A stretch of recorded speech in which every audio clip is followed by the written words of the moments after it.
Hi, everybody. Welcome to Stratosphere Lounge. I'm your host, Bill Whittle, and today is the 5th? 5th of September, 2019. Shut up, idiot. I hope everybody's doing well. It's good to be here. And we have an interesting topic tonight. I would like to do a show about YouTubers, YouTube channels. I can do start with some of the ones that I have are favorites, and then we can talk about some of yours. That's all I watch, honestly. I don't think I watch anything else for entertainment. I think I'm pretty much YouTube the whole time. And I find that really interesting. And I thought it might be a fun thing to talk about. So much fun. We'll even zoom in a little bit. Hey, wait, what? So, yeah, there we go. So there's, as time has gone by, I find I'm watching more and more kind of, amateur-produced content, viewer-produced content, and I just find it to be much, much more interesting than anything that I see on TV. Now, I will admit real quickly before I get inundated that there has been this is the actual platinum age of TV.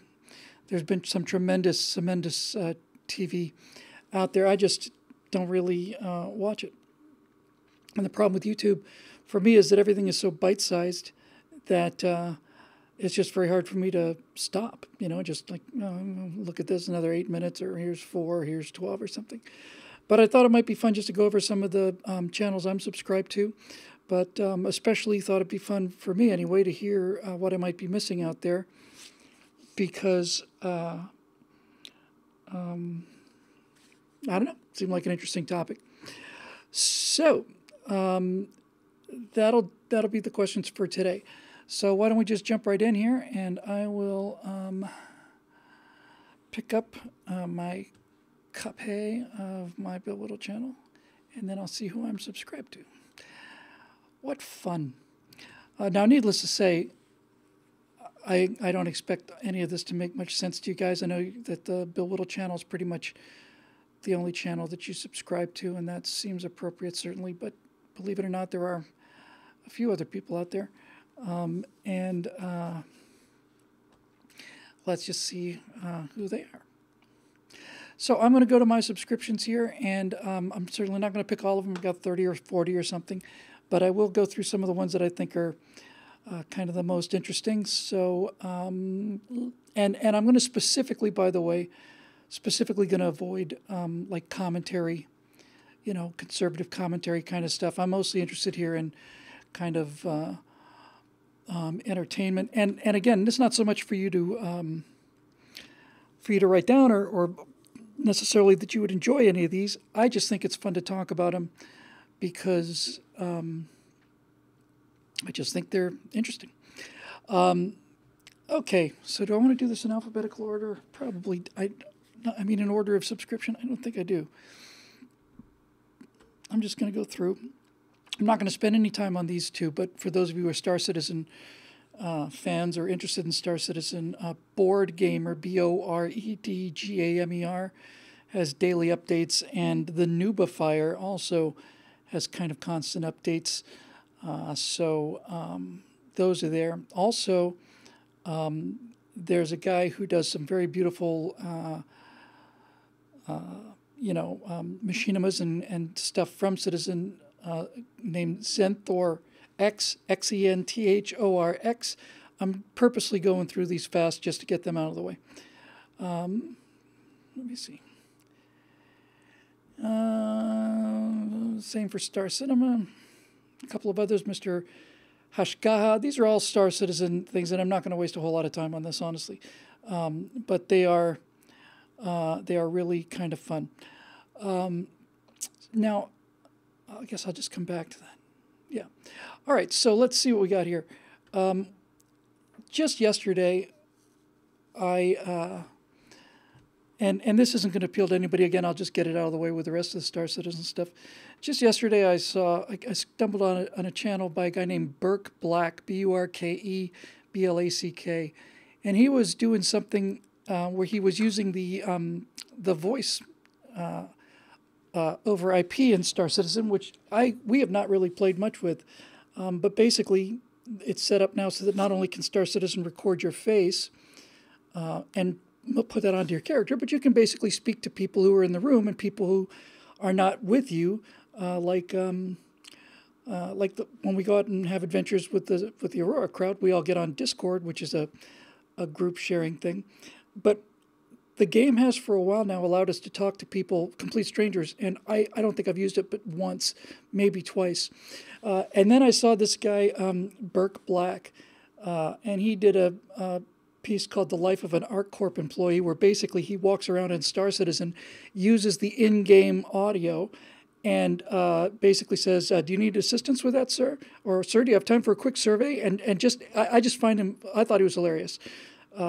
I thought it was just really fun. He does about 10 minutes in there where he's an airlock technician, and people keep opening the airlock from the other side, and it just, I was crying. I thought it was hilarious. But the guy's got a great personality. He's got a great laugh, and since I only subscribed to him yesterday, I haven't had a chance to see all of it. But basically, what it looks like is he dresses like a pirate, kind of a fun-looking guy. He's got a great laugh, and he basically seems to be interacting with other players. So that looked like a lot of fun. I'm looking forward to seeing some more of his stuff. But the Life of an ArcCorp Employee is hilarious. By the way, I should get this out of the way.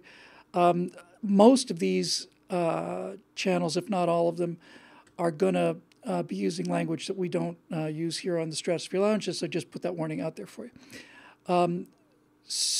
Let's see. One of my favorite channels ever. This is one of the few channels when I get a subscription notification saying that there's a new video up, I'll go and watch it. And it's called the Flight Channel. I know, what a surprise, huh, Bill? The Flight Channel is not for everybody.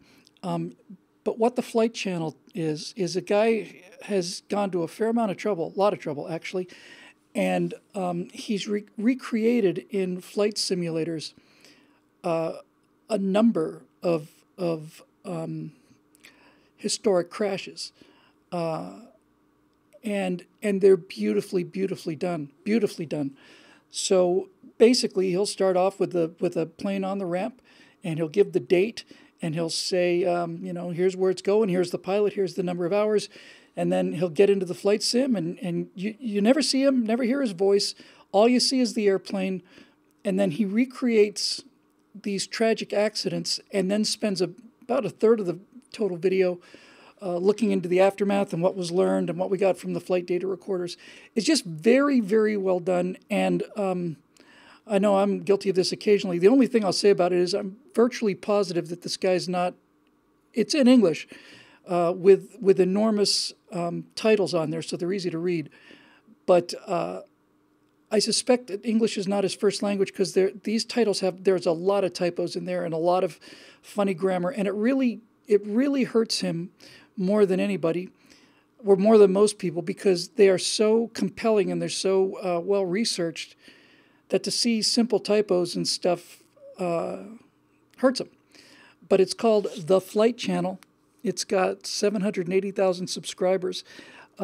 You have to be of a certain mindset to watch this. Now, somebody just said that you got to be in a kind of a strange, Trevor, watching air crash investigation. The thing about air crash investigation videos like you would see on Discovery or whatever is that they occasionally have a moment of simulation, then lots and lots and lots of interviews and lots of that stuff. This never leaves the airplane because that's all he's got to work with. He's got really excellent flight simulator, and when 2020 comes out, it's going to be virtually indistinguishable from real life. And so he basically recreates this accident or accidents, and they're just the choice of the music and the degree of the of the research, they're just heartbreaking. And I mean, they really do just make you want to cry. I'm trying to see if I can pick an example of one that I liked very much. Let's see, just to give you a rough idea. Sure. Well, obviously the Air France one into the sea was a real good one. He's got the fatal collision over Los Angeles, a DC-9 colliding with a Piper. I don't remember when that was, but that was what changed the airspace rules over LAX, and it's really, really compelling. But again, not for everybody. You've got to be the kind of person. Yeah, Trevor from Florida says, idiot co-pilot on Air France. That one co-pilot killed hundreds of people. What he was doing in an airplane is any idea. Bill, do you have a pet theory on the Malaysian Airlines 777 disappearance? Just came up in the comment stream from Jodaba. I don't. The guy at the Flight Channel has one on Malaysian, was it Malaysian 370? But he didn't have the latest information. There's a slight aside. But there's a writer out there named William Langwish. His father, or maybe, anyway, his father was a famous writer on aviation, stick and rudder kind of guy. And his son is an investigative reporter, and his son has written some great stuff. I have a book of his called, I think it's called American Ground, about the pile on 9/11, just the giant collapsed buildings and what it took to investigate it, clear it, and all that other stuff. That was great. And anyway, he's a terrific investigative reporter, and he took a look at a lot of things on the Malaysian flight. And he's convinced that it's a suicide, pilot suicide, and he presents some pretty compelling evidence for it. That would be at least 3 cases where it was pilot suicide. Now, it doesn't do that in the Flight Channel version, because I don't imagine he read the article when it was made. But if it turns out that that is the case, and it's looking like the case, in fact, then that would be 3 that I know of. Malaysian, he's this guy on Flight Channel calling it aviation's greatest mystery, and he's right. It still is not completely solved, but I want to make sure I get the number right. But it is based on this research that this guy Languish did. It's just very compelling. 370, Malaysian 370. Wolfgang Languish, is that right? That's the father. William is the son. Yeah. So what it's starting to look like on Malaysian 370 was that the guy basically took the 777 up, and the way he incapacitated everybody apparently was he waited or asked the co-pilot to step outside for something, then he bolted the door, then he depressurized the airplane. So the plane flew for hours with the passengers dead. And then the question is, how long did he stay conscious? But it's very likely he didn't stay conscious for much of that. The plane ended up just flying south across the west of the western coast of Australia towards Antarctica, and chances are he just depressurized his own cabin, took off his mask, whatever. But the idea that there was no rush of the cockpit and nothing, it was just absolutely silent. He thinks the pilot killed the people on board by depressurizing the cabin. I'm pretty sure he's a Muslim, and he was under some kind of, I don't want to say investigation or anything, but they did recover his home computer using Microsoft Flight Simulator, and he had pre-planned a course like this on his flight sim and flown it a few times anyway. So it's not a suicide, it's murder. That's a good point, Edward. It's not a passenger suicide. It's first-degree murder. It's 250 counts of it or something. Was it a divorce? So that would be 3. Malaysian 370 would be 1. Egypt Air 61, 66. Malaysia will not admit that it was their pilot that did it. The government of Malaysia will not admit that it was a pilot suicide. The government of Egypt fought hard on this Egypt Air 767, but the pilot took it in. He's muttering Allahu Akbar and just flew the plane into the ground. And then just to show it's not an exclusively Muslim activity, the was it Berlin Wings or something? It was a German pilot. And this one is covered on the Flight Channel. Flew small A300, maybe, A319, A320. German Wings, thanks. Flew it into the mountains. He just locked the guy out, flew it into the mountains. On that one, you can hear the captain and everybody else banging, trying to get in there. So it's not for everybody. But it is, if you're into aviation and you can stomach the accidents, it's great. Some of them are just plain tragic to the degree that, like, there's nothing they could do. Oh, by the way, the worst aviation accident in my mind is covered here, just in terms of sheer awfulness of it. And I'm trying to get the flight number here. It's because he's covered it and he covers it really well. And the second you guys hear, yeah, oh man. This was just terrible. It was, and he does a really good job with this. He covers the crash among many of Alaska Airlines Flight 261, which was a MD-80 going from Mexico to either Seattle or I guess it was Seattle, and the pilots are fighting this, and the plane's not trimming out well. So they try to correct the trim and it gets worse, and then they try something else, it gets much worse. It turns out that they hadn't lubricated a screw jack on the horizontal stabilizer, and these pilots fought this plane for half an hour. And finally the horizontal stabilizer failed. This happened just off the coast of Point Mugu here, just out by Oxnard. And then the plane went inverted and into the water it went, and it was reported going down by a number of other pilots who saw it. Both the pilot, captain, and the first officer were given posthumously, of course, given awards for their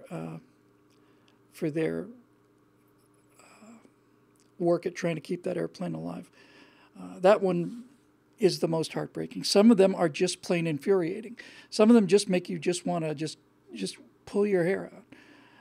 One of them is a relatively small commuter jet, and the pilots just thought, we don't really want to make this diversion for fuel. We'll probably make it, and it turns out that they got held up at the destination, and they didn't make it. So the plane ran out of fuel, and in it went. So anyway, the Flight Channel, I cannot recommend it highly enough. One word: THEFLIGHTCHANNEL. Really, really great channel. Very, very fond of it. For those of you who are tired of hearing about Star Citizen, this one will be brief. You might want to check out Eagle Dynamics. They're the people that make DCS. That's a combat flight simulator. DCS is phenomenally good. DCS is a flight sim that's basically took the skeleton of Falcon 4, completely redid it, reskinned it. Their models, the models on the jets look very good from the interior, but I have seen countless shots of the exterior of these aircraft, and they're working at 60 frames a second, and I can't tell them from the real thing. Lots of them I can tell, but there are shots in DCS that are they're just as good as movies. I installed DCS and I played around with the A10 and the F-18. F-16 is coming out. But if you just want to see where the state of flight simulation is, then you do want to check out DCS, and that channel is called Eagle Dynamics. And even if you're not interested in flight sims, you probably should just go and take a look at one or two of these things because they're just phenomenal. Just absolutely phenomenal. So I like that very much. Let's see. There's a guy who, most of the reason I actually hit the subscribe button. I see all kinds of videos that I like, but the only thing that, well, not the only thing, the thing that usually makes me hit the subscribe button is that there's some quality to the host that I like an awful lot. And one of those guys has a channel called The History Guy. The History Guy is really, really good.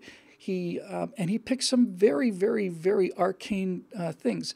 And basically what he does is 10-minute, 15-minute segments on little strange things that history seems to have forgotten. Like, for instance, here's one that I have not seen yet called USS England's 12 Days. It looks like a ship was afloat for 12 days or something. I don't know. Many of these I've seen, some of them I have not seen. But he'll take these little strange moments that history basically seems to have forgotten, and he'll do 15 minutes of it. And it's really, really good. George says he's got a really good one on the Pacific Clipper.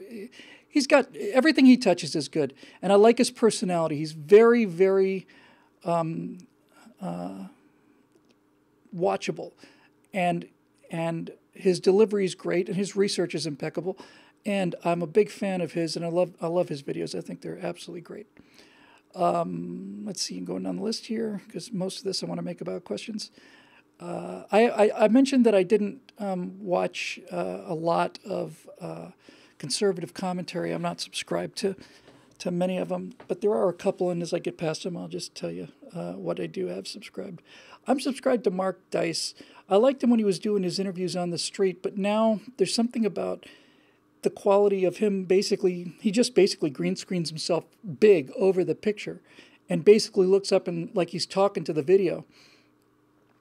And I just love him. I just love the snark. I love the snark and the sarcasm and the just kind of, I can't believe, oh, look, it's just fun. So Mark Dice is a channel that I have a lot of respect for, a lot of fun. And I'm subscribed to Stefan Molyneux's channel, although I haven't listened to him for almost a year now, just for some reason or another. Just hasn't really come up. So I'm looking around just for ones that I think are worth sharing. This one you can't take too much of, but there's a channel called SJW Cringe Machine. In fact, it looks like they've only got 3 videos. Yeah. But basically, yeah, in fact, forget that one. There's just nothing here. I just subscribe to it because it basically takes a look at all of these social justice warriors doing these appalling things. But I see now there's only 3 entries and so on. Now, here's one I mentioned before on the show, and it's really, really important. If you like, if anything I say about the pop culture and the fusion of computer graphics, video games, movies, all of this together, then this channel is something you need to see, and it is great. I think it's basically discontinued, but it's absolutely great. And it's called Oats Studio, O-A-T-S, space and then studio. And it was Neil Blomkamp, who did Area 19, and the one with the city in the sky, whatever the hell that was. Yeah, Utopia, whatever. He's a pretty anti-American guy. I thought he was South African. He may be, but he speaks with a perfect American accent. In any event, he's made a bunch of shorts here. And Oats Studio is... they've got like these different series. Some of them have 3 installments. Some of them have 1. Some have 2. It's like all of them... Elysium, thank you. Eric, I was actually thinking, it certainly is set up to let you think that these are ongoing webisodes that he'd put together, but some of them haven't been touched for 2 years. Nevertheless, they're fantastic. They're just absolutely fantastic. They are they're like one of the best combination of live action and 3D animation that I've ever seen. And Blomkamp's films, I saw Area 18, Area 19? I forget now. District 9. I keep saying Area 19. Sorry about that. District 9. I saw District 9 when it came out several years ago, and I simply could not ever... I couldn't believe that CG elements could be that well integrated into live action footage. It's just magnificent work. But he's got a bunch of these little short science fiction series. One series called Adam, one called Raka with Sigourney Weaver. The one with Adam is all computer generated, but it's got Christian Bale as the lead character. And it's just really, really good stuff.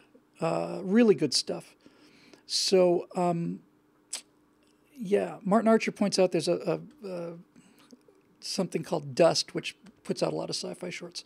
I don't know if I have them subscribed, but if you really want to see where the future is, I cannot recommend this highly enough. Oats Studios is the name of the channel, and it is, and as it turns out, long after I've been talking about this, I'm not saying he got it from me, mind you, but long after I've been talking about this, I saw an interview with him where he basically says television, movies, and video games are all coming together. They're forming this kind of content that has elements of all of them, and I think he's absolutely right. These installments, I'm looking at them now. Raka, first episode is 21 minutes. Firebase is 26 minutes. Zygote is 22 minutes. That's a really good length for this age.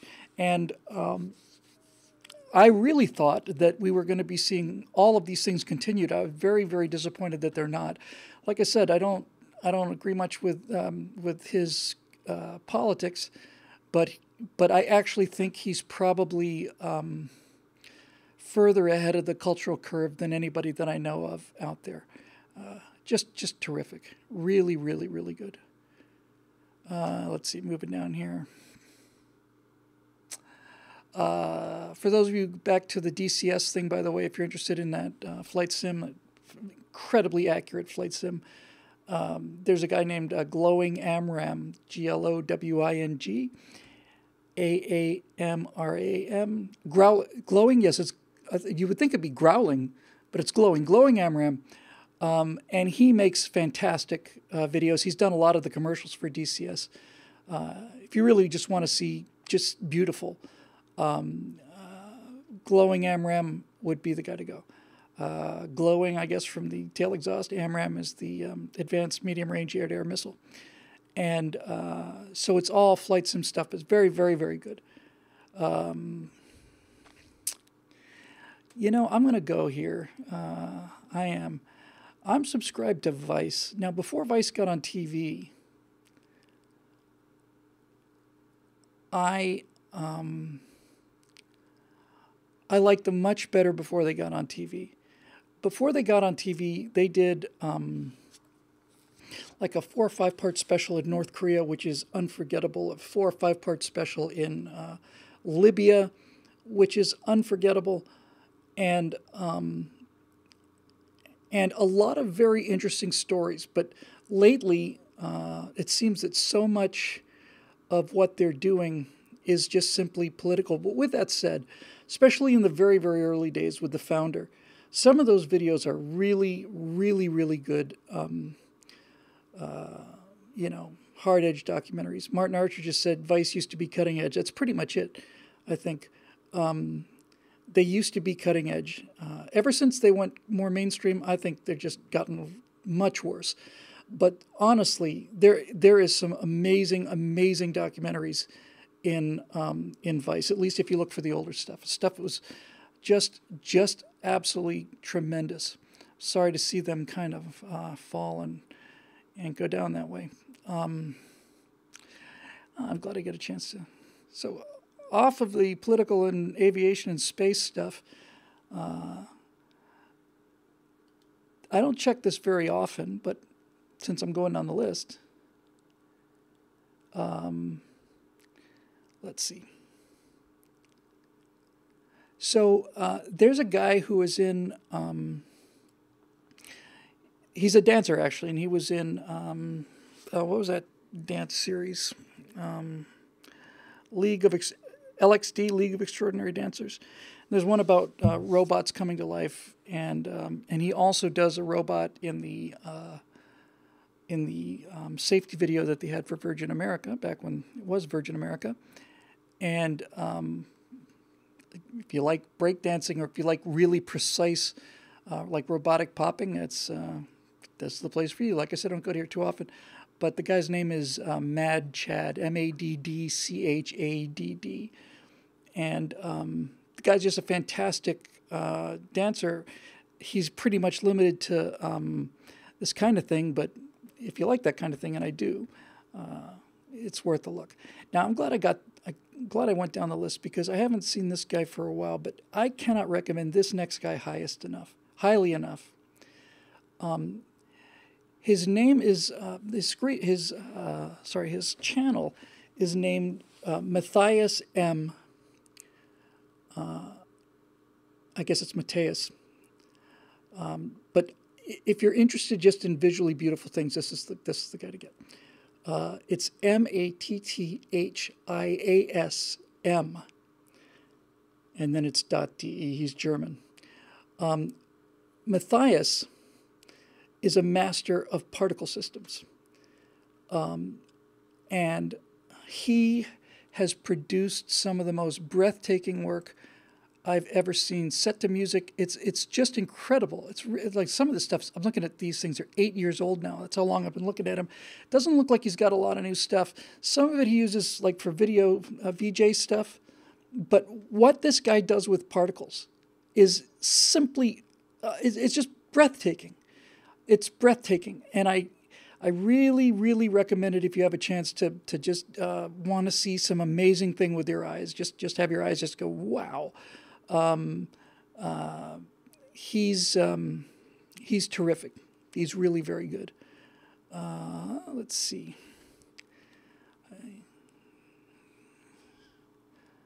Well, I'm not the only person to be aware of this guy.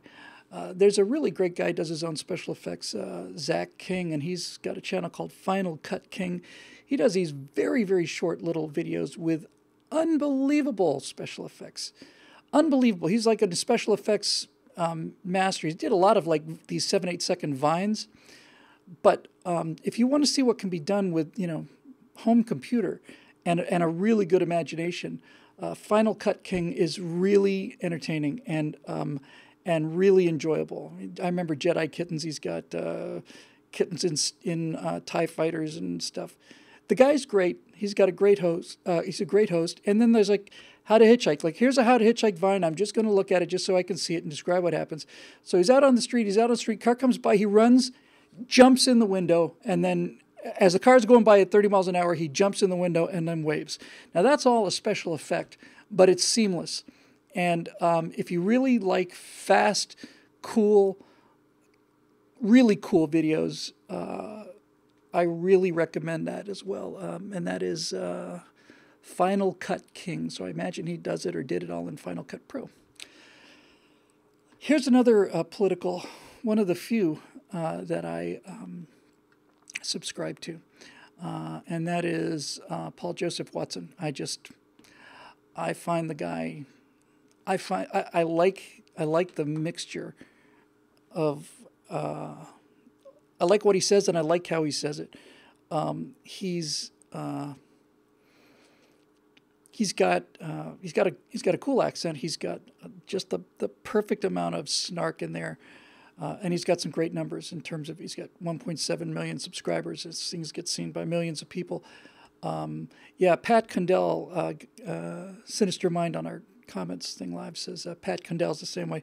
Pat Condell is the only person I used to watch regularly. I haven't seen much lately, probably because of me, but there was a period there where every single Pat Condell came out, I would just watch every one of them.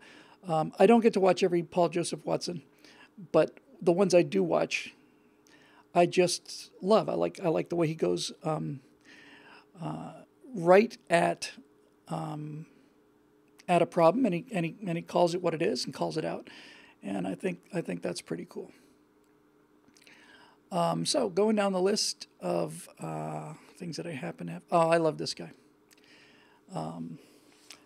So Pat Condell is coming up, so let's just include Pat Condell there. Here's now this, I don't know. I think his stuff has gotten slightly weaker, but it's only because he does so much of it. One of my absolute channels by far, absolutely by far, I'm saving the best for last, by the way, is Awaken with JP. Awaken with JP is actually the most biting commentary on how stupid this country has gotten. JP's a comedian. He looks like a hippie. He's got long red hair and he's got a ginger with a ginger beard, and he plays a hippie, and he's constantly trying to tell you how to do all of these things that hippies do, and as he tells you how to do it, you realize how unbelievably disgusting the entire philosophy is. Like the classic. This is classic. How to become gluten intolerant. That's a brilliant piece of work. Do-it-yourself Burning Man at home. Selfie psychology. He's just great. He's really good. He takes all of this new age stuff, all of this social justice stuff, and he just lacerates it by trying to sell it to you. And that's what's so fantastic about the guy. I don't know if he's a conservative or not. I don't really much care, but certainly he's not a liberal, because he goes after these things, and talks about how if you're going to be a social justice warrior, you've got to learn how to be willing to make snap decisions about people you don't know, and be willing to imagine the worst possible thing about that kind of thing. He plays it straight, and it's terrific. Terrific channel. I'm a big fan of JP, very big. Here's another one that's very much like the Matthias one I mentioned just a few moments ago. Again, this channel doesn't look like it's been updated for a while, but this one, like Matthias, I can really recommend. It's somewhat obscure. The channel name is Mockmoon 2000, MOCKMOON 2000. He's a Japanese photographer, and he does time-lapse stuff to music. And some of the time-lapse stuff he does is simply, it's just simply breathtakingly good. It's just so good. All of his time, Moonlight and Milky Way rising at Digenta Canyon. I mean, it's phenomenal time lapse. And if you really appreciate things like, just the beauty of the night sky and the Milky Way and all of that stuff, this is the guy. He also does. He's also very good at that. What's that thing called?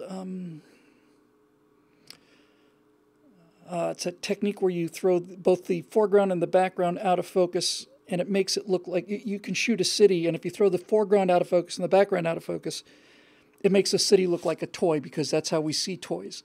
They're right here. They're very small. I've forgotten the name of that. Yeah, let me see if I can find it, because I hate it when I don't remember things that I'm talking about.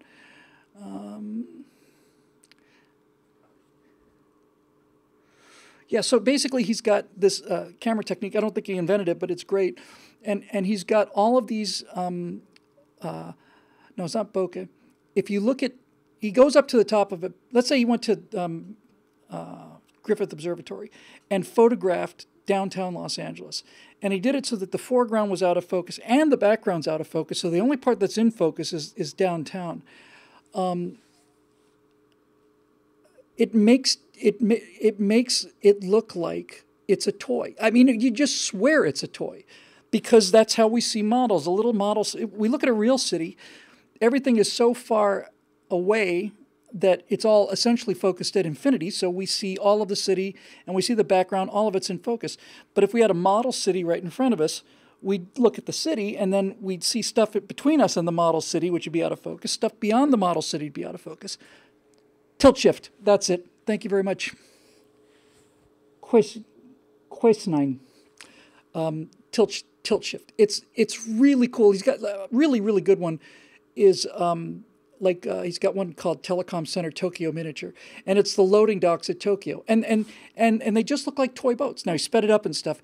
It's worth the effort, really, really is. That's Mockmoon 2000, MOCKMOON 2000. Yeah, I don't suppose this one's going to be much of a surprise. Not only one of my favorite channels, just one of the not only one of the best channels on YouTube, just some of the best content ever. Is Smarter Every Day. I saw the first episode of Smarter Every Day, and not the first episode, but the first episode that I saw of Smarter Every Day was about firing a gun underwater. I think it was an AK, but I'm not sure. And I thought, oh, cool, I'll watch an AK underwater. Yeah, there it is. 29 million views. AK-47 underwater. He films it in slow motion. So, Destin, yeah.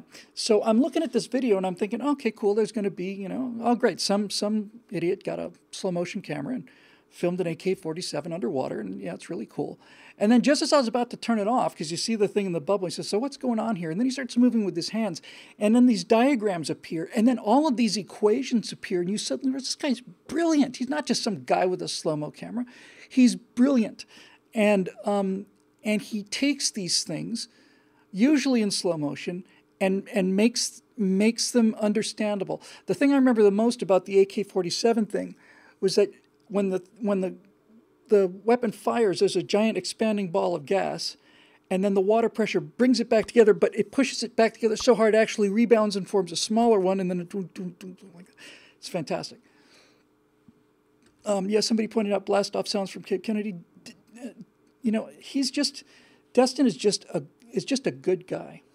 Martin Archer says he's a real patriot too. I believe that. He's recently revealed in one of his videos that he works on missile systems, and that he either left the job or whatever, for whatever reason, he finally revealed it. And I'm trying to find one of them that was just very good. Yeah, he's got one called The Future of War. And that's where I got a lot of this stuff about multi-domain weaponry. But I would have to say, of all the channels that I could recommend, this would be the one that's probably got the most universal appeal. He's just grand. He's really, really good. His personality, like I said at the beginning of this,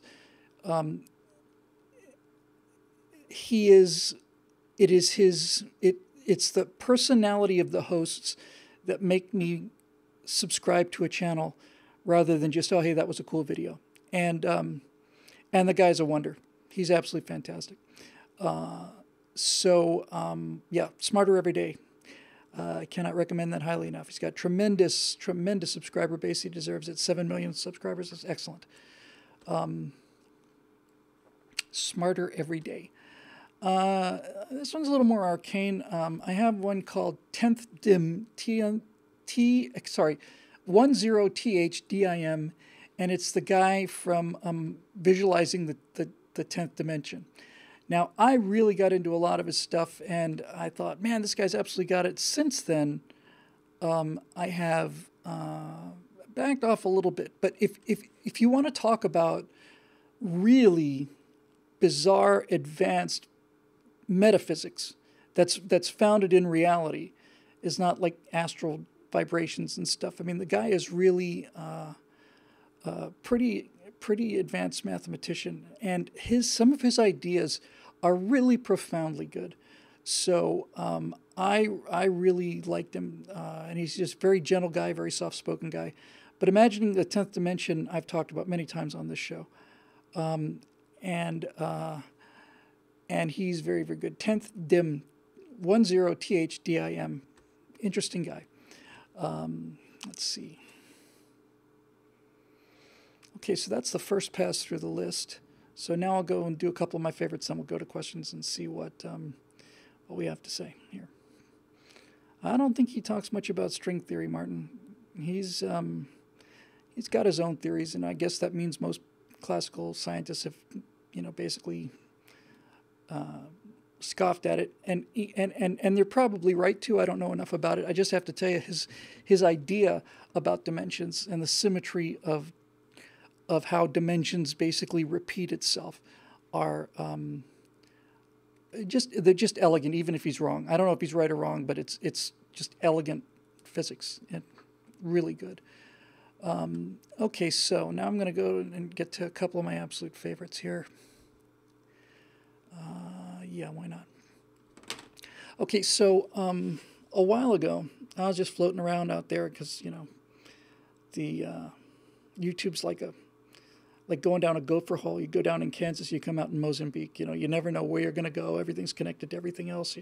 You see something that's interesting, and you look at the playlists or suggested videos next one. That's kind of interesting. Next thing you know, you're 8 degrees of separation from where you started, and you just find some weird stuff. So I'm going to take a moment because I got to set this up. There's a guy out there doing science fiction commentary, and the channel's name is Oculus Imperia. Now, the science fiction he's doing is from Warhammer 40K, and I've seen Warhammer 40K because it started out as a board game. So I've seen it. I've been aware of it for 40 years or something like that. And I've always just scoffed at it because it's very well, it's obviously very fantasy, but because it started out as miniatures, and because you can't make physical miniatures very fine in detail, you can't have very, very thin arms. So back in the day when people were playing board game with miniature characters like this big, everybody seemed kind of thick. They had to be, because otherwise you couldn't do it. And some of these beautifully painted and stuff. But I always kind of held Warhammer in contempt just because, you know, everything is just so massive. It's guns and the armor plate, you know, coming out to here and stuff. And I guess I just didn't get it because lately I've been really looking at that very closely. Now, let me just be clear on this. The reason I got so deep into reading like pretty much everything I could find about this Warhammer 40K game universe is not because I'm a fan of the game. It's because of the detail. It's because of the wealth of the detail. In the science fiction backstory is called lore. That's the name we generally apply to history or something that occurs inside a video game, computer game, a book. Star Wars lore would be Luke Skywalker started on a moisture farm, became a Jedi Master. That's lore. And this particular channel covers Warhammer 40K lore. Now, here's what's interesting about it. The amount of detail is tremendous, and the thing I didn't get about Warhammer... Now, if you know anything about Warhammer, this will not be news to you. I'm just telling you how I kind of came along. The thing that I didn't get about this was just that the future is just... The universe is just so miserably grim. It's nothing but war, nothing but these psychic creatures, and nothing but just it's a horrible, horrible, horrible, horrible, horrible universe. It's just horrible, and that's its thing. That's the niche.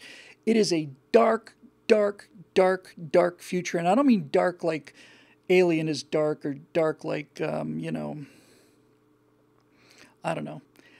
This is a world where the universe is not only not benign, it's not even ambivalent. It is an yes. In the grim darkness of the far future, there is only war. That's it. Thank you, Cody. In the grim darkness of the far future, there is only war. And I thought, maybe. And the more I started to read about it, the better I liked it. And so there is like a history. There's like a 10,000-year history. Or more, and all of these different races, and because it's been around for so long, 40 years or whatever, and had so many individuals contributing to it, that's what I like about this. It is moderated, user-generated content. In other words, there are so many people who are playing the game contributing to these things, and I'm pretty sure it was GDW, Game Designers Workshop. I think they put out. Thought they were the guys that put out Traveler. But anyway, the universe is a very dark place. In fact, it's so dark that that's the attraction of it. It's like, because it's science fiction, the best way I can describe it is like a living nightmare. It's like a horror movie come true. It's just appalling. Just to give you an example of it, there's this tremendous psychic leader called the Emperor of Mankind, and he basically forms 20 different DNA strains to make into these Primarchs who become his 20 sons, and they're scattered by the dark forces and blah, blah, blah, and half of them revolt and so on. And so the Emperor has this big battle with his eldest son, Horus, and kills Horus, but he's mortally wounded, so they take him into this kind of life support system called the Golden Throne. And so the universe as it is today in terms of the game, the present day, the Emperor is essentially a rotting corpse who uses his psychic abilities to protect mankind from all of this stuff. So all of the motifs are skulls, and they have to sacrifice 1,000 psychics a day to this guy to keep him alive. And there are millions of worlds with trillions and trillions of humans, and it's just a look at humanity as if humanity was an ant farm. It's just great. The graphics and the look of it is something you just have to accept and get past. For example, the spaceships in this look like, just imagine a cathedral like Notre Dame, and then imagine cloning it like 100 or 1,000 times, and then giving it a shovel, kind of a shovel stape, sort of like a cow catcher on the front of a train for ramming guys, and it looks like a flying cathedral. Those are the spaceships. I saw that when I just bounced off of it, and I went, oh, this is silly.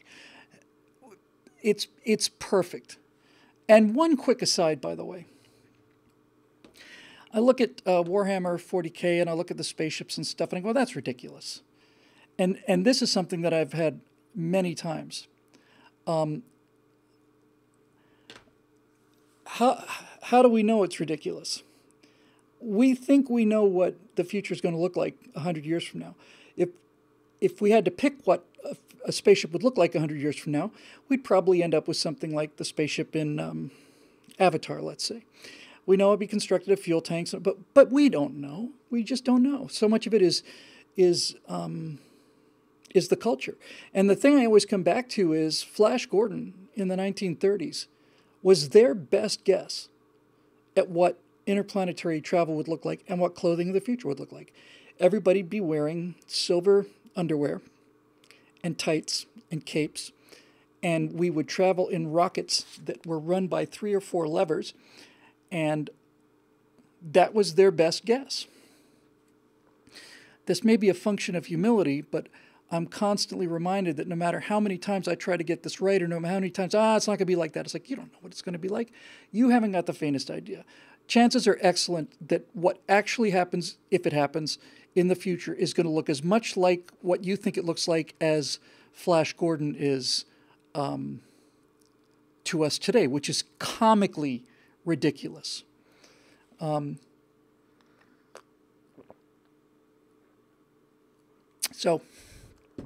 it's this very, very dark universe, and there's a lot of YouTube channels dedicated to Warhammer 40K. And let me tell you why I like this guy. It's a growing channel. It's relatively new.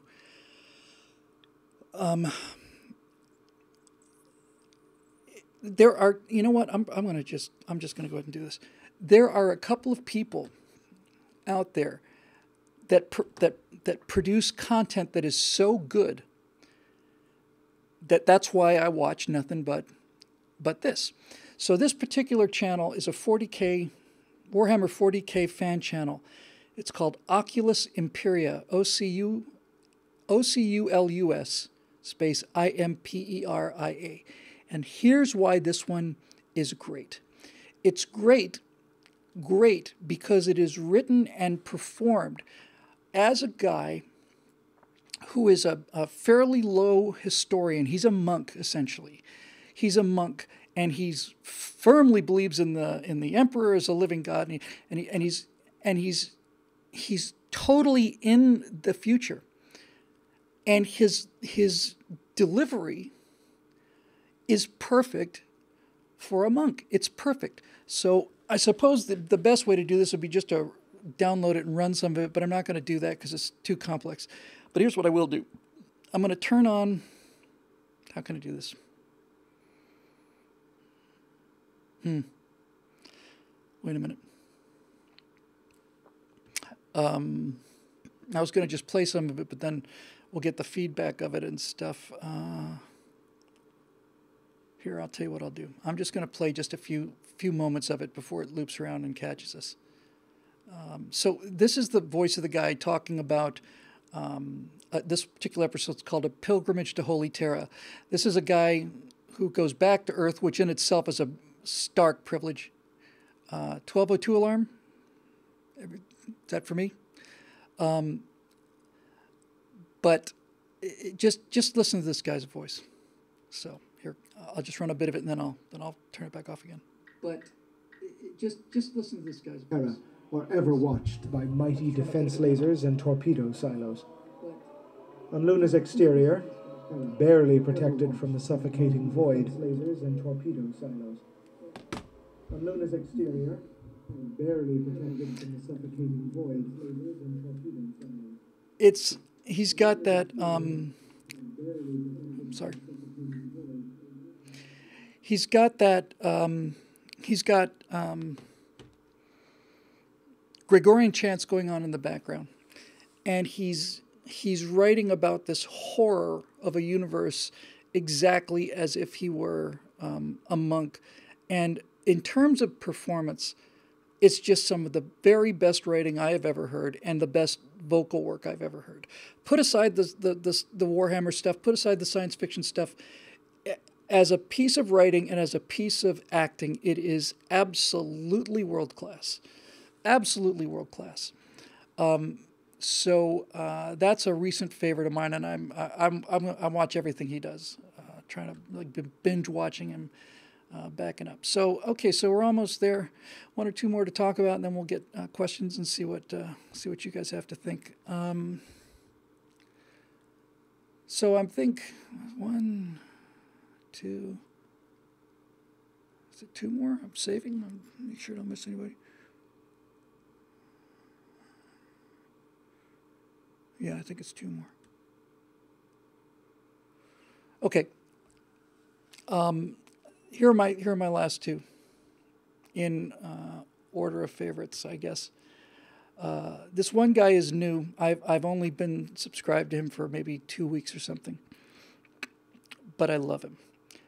And this guy's website is The Critical Drinker, as opposed to The Critical Thinker. Critical Drinker does movie reviews and talks a lot about Star Wars and talks a lot about Star Trek and stuff. And he, Oculus Imperia, somebody asked me to repeat it, O-C-U-L, let me get the spelling right. I'll come back to you, Critical. O-C-U-L-U-S space I-M-P-E-R-I-A. There's a lot of Latin in this game. Oculus Imperia means the eye of the emperor, eye of the Imperium. Critical Drinker, Scottish guy. It's interesting because if you listen to his older stuff, it's a Scottish guy doing commentary, and then as he gets more mature at it, if you're a fan of The Simpsons or Family Guy or any of that stuff, you know that the first season or 2, they haven't got it worked out yet.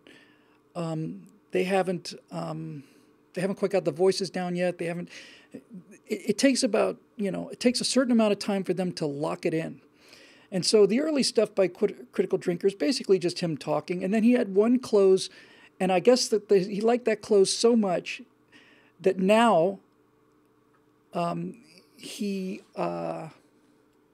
closes every one this way. And he's magnificently exaggerated his Scottish accent as well. But this guy is fantastic, and he is an indicator of a phenomenon that I've been talking about and that I'm going to continue to talk about because it is the best good news we have had since I've been in this game. And that is how social justice warriors, the whole idea of social justice, the whole idea of this kind of militant feminism has ruined everything and turned the millennial generation from a bunch of slightly left-wing guys into rock-ribbed conservatives because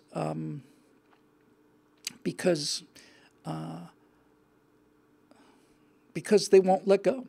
He destroys, like the all female Ghostbusters. He destroys Last Jedi. He destroys Captain Marvel. He just absolutely destroys them.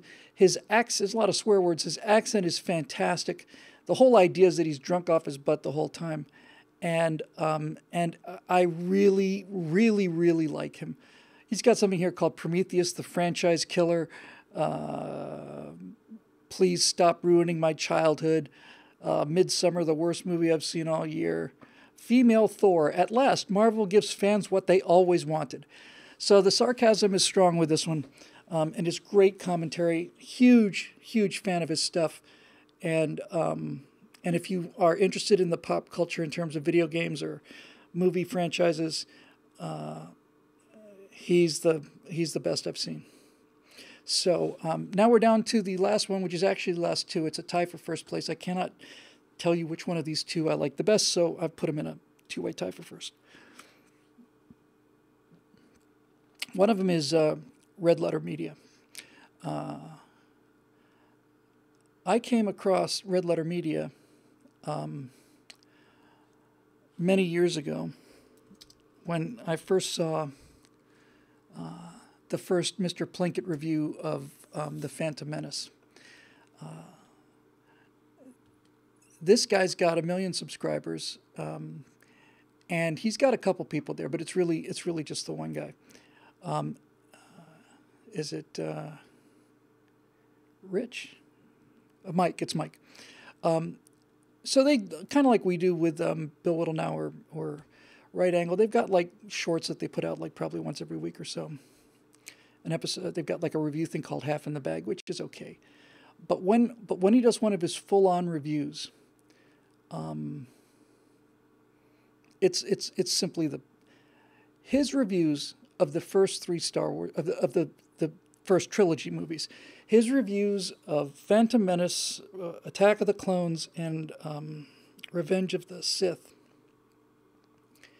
are the best things I've ever seen on the internet, I think. And I have to go into a little bit of detail about that. He does the whole thing in a character voice as if he's this pathetic kind of murderer, disgusting slob who never leaves his small room and stuff. And I guess he does that to keep it from not being so academic. So there are lots of cutaways, and he's killed people down in the crawl space and all the rest of it. And it works. It works great. Don't get me wrong. But don't let that fool you, because what he's doing is the most and I'm speaking as a professional now. I don't usually invoke that, but I'm invoking it now. I'm speaking as a professional writer and as a person who's written a number of screenplays, read a number of screenplays. This guy is the most astute analyst of movie screenplays I've ever seen in my life. Ever. I will tell you with all certainty that if I ever get anything to the point where I'm ready to get it actually shot and produced, I will send him the script and a check for however much he wants to have him read it before I shoot it. He's that good.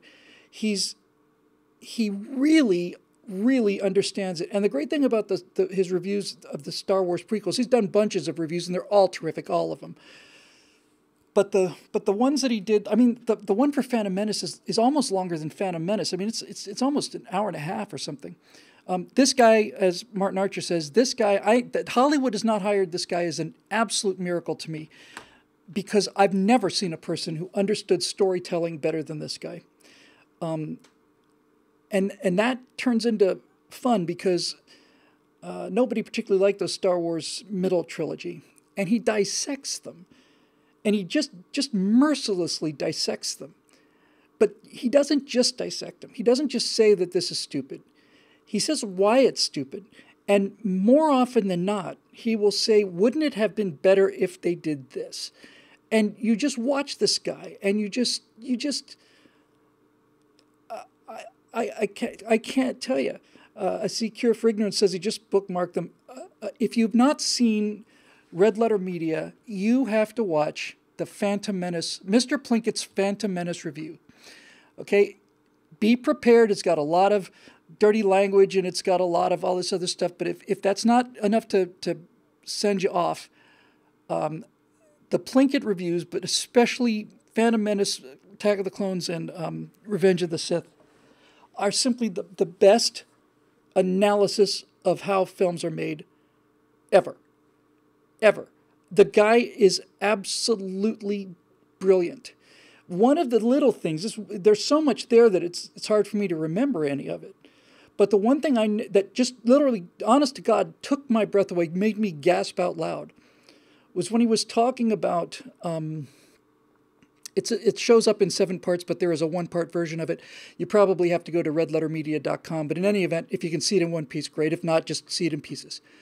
But he said something that just knocked me down.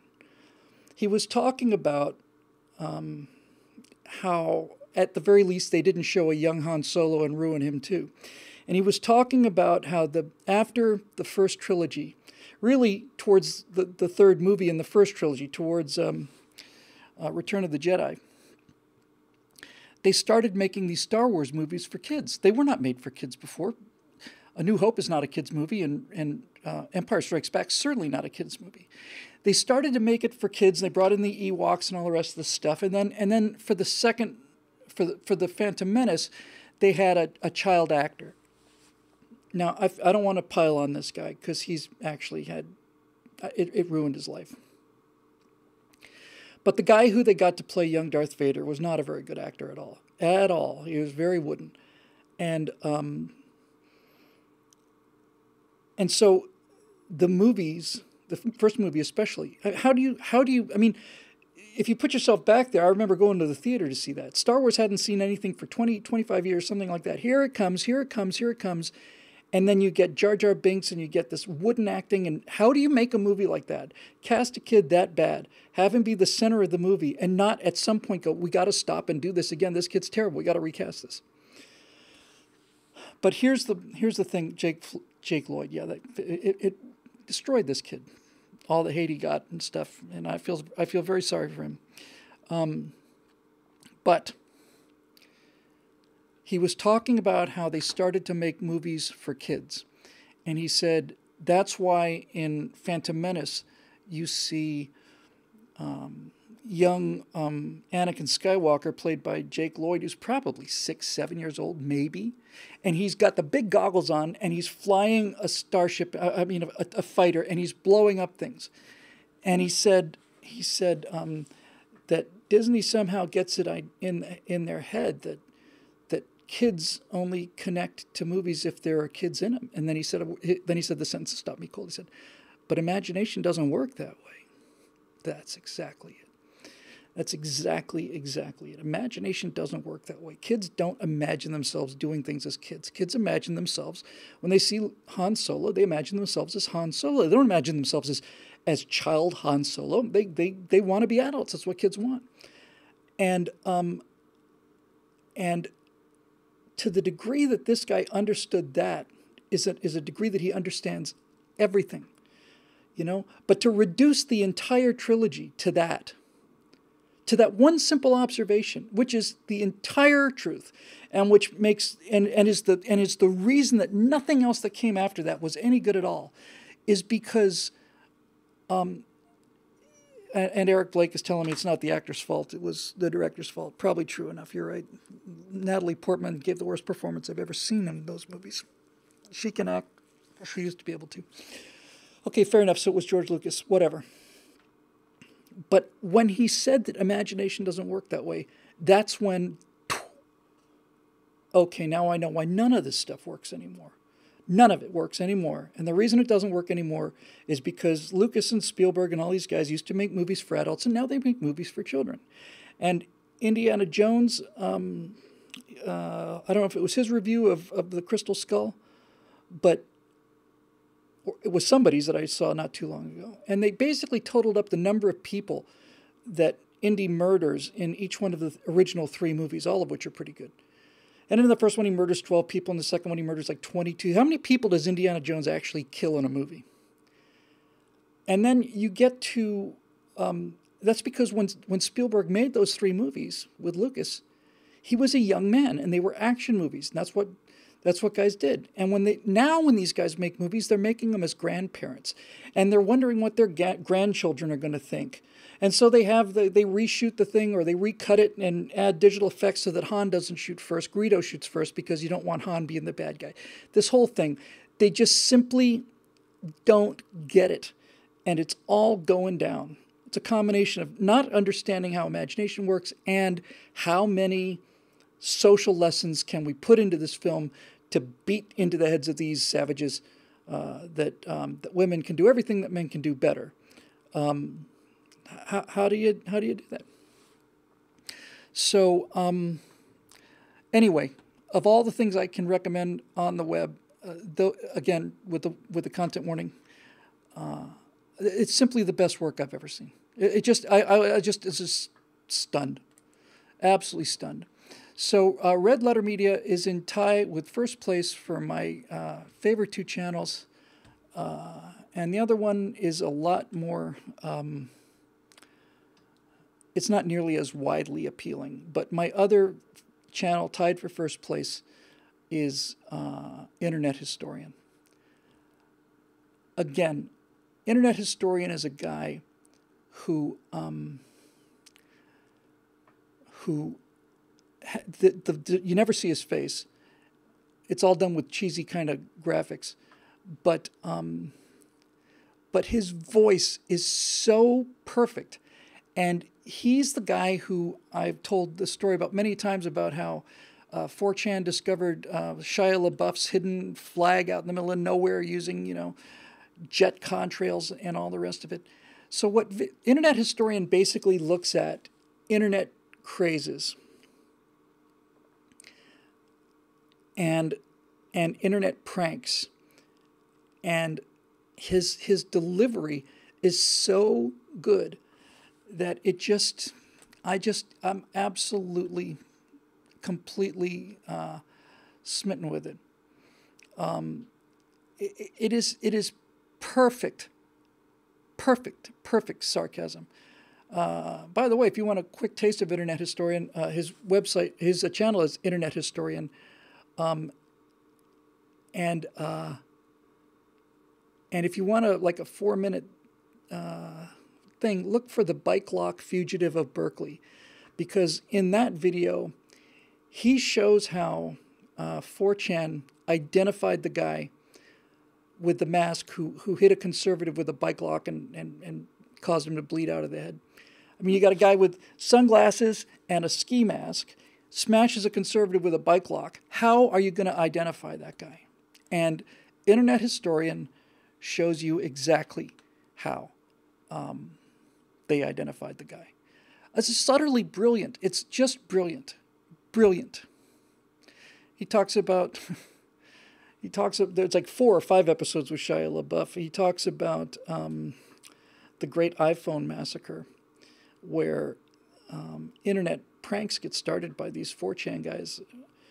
And he covers these kind of things historically and weird conventions and all that other stuff. The Great iPhone Massacre is somehow or another...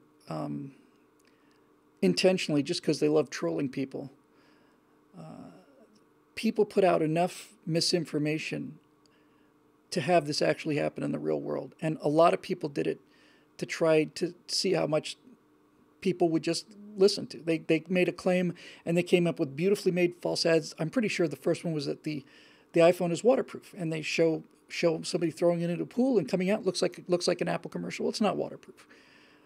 They said that it's flexible, and you can see it bending. And then all these people went out there, not all of them, but hundreds probably, went out and tried to bend their iPhones, and it cracked. But the best one by far, was they put together an ad, very good ad, looks like an Apple ad, saying that the iPhone is rechargeable in your microwave oven. That if you put it in your microwave oven, it'll recharge from empty battery to full in something like 20 seconds.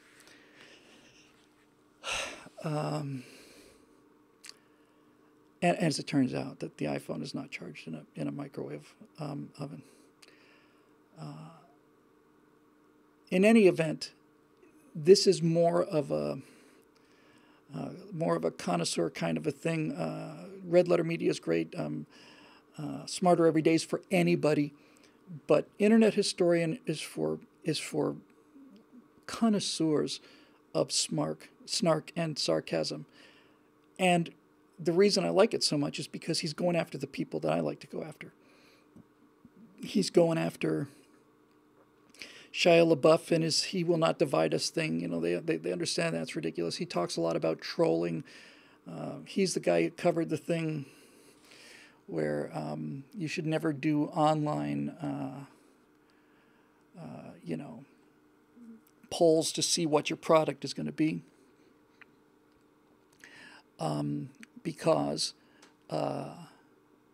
they will troll you, and that's how we found out that that when Mountain Dew decided to do an apple flavored Mountain Dew, the winning entry for the name of this new Mountain Dew product was "Hitler Did Nothing Wrong."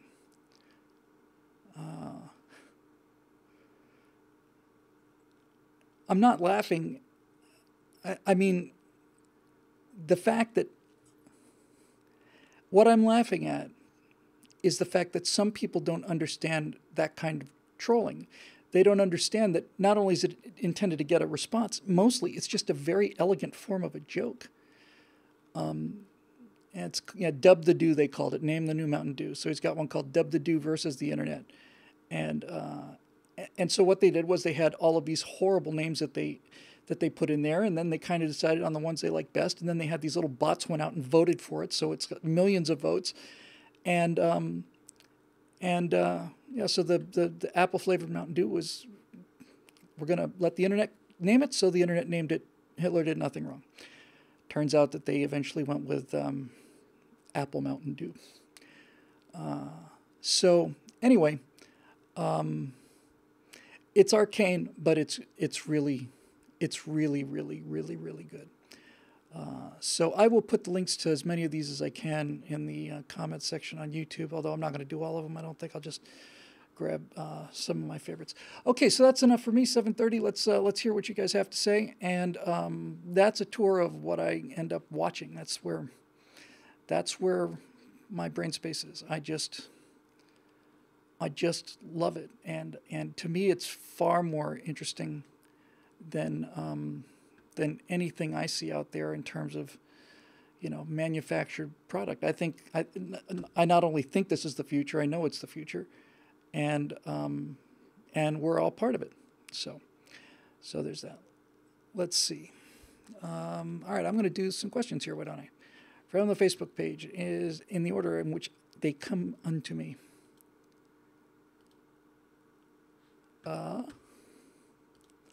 Okay, so Steve Darrow says, the Joe Rogan Experience is among my favorite podcasts because each show feels that you're just a fly on the wall while two or more people have an in-depth conversation. I'm not sure how to get your people in touch with this episode, but it would be great exposure for you and the Apollo series, and it would be a good hook. I've had a lot of people talk about Joe Rogan, and I'd love to do the show. Some reason there's like some sort of, I don't know, I think I'm hitting the glass ceiling. I blame it on the patriarchy. But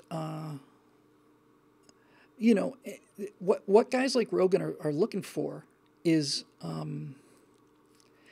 interesting conversations. It's just, can you keep it interesting and not have it be completely, a yelling match?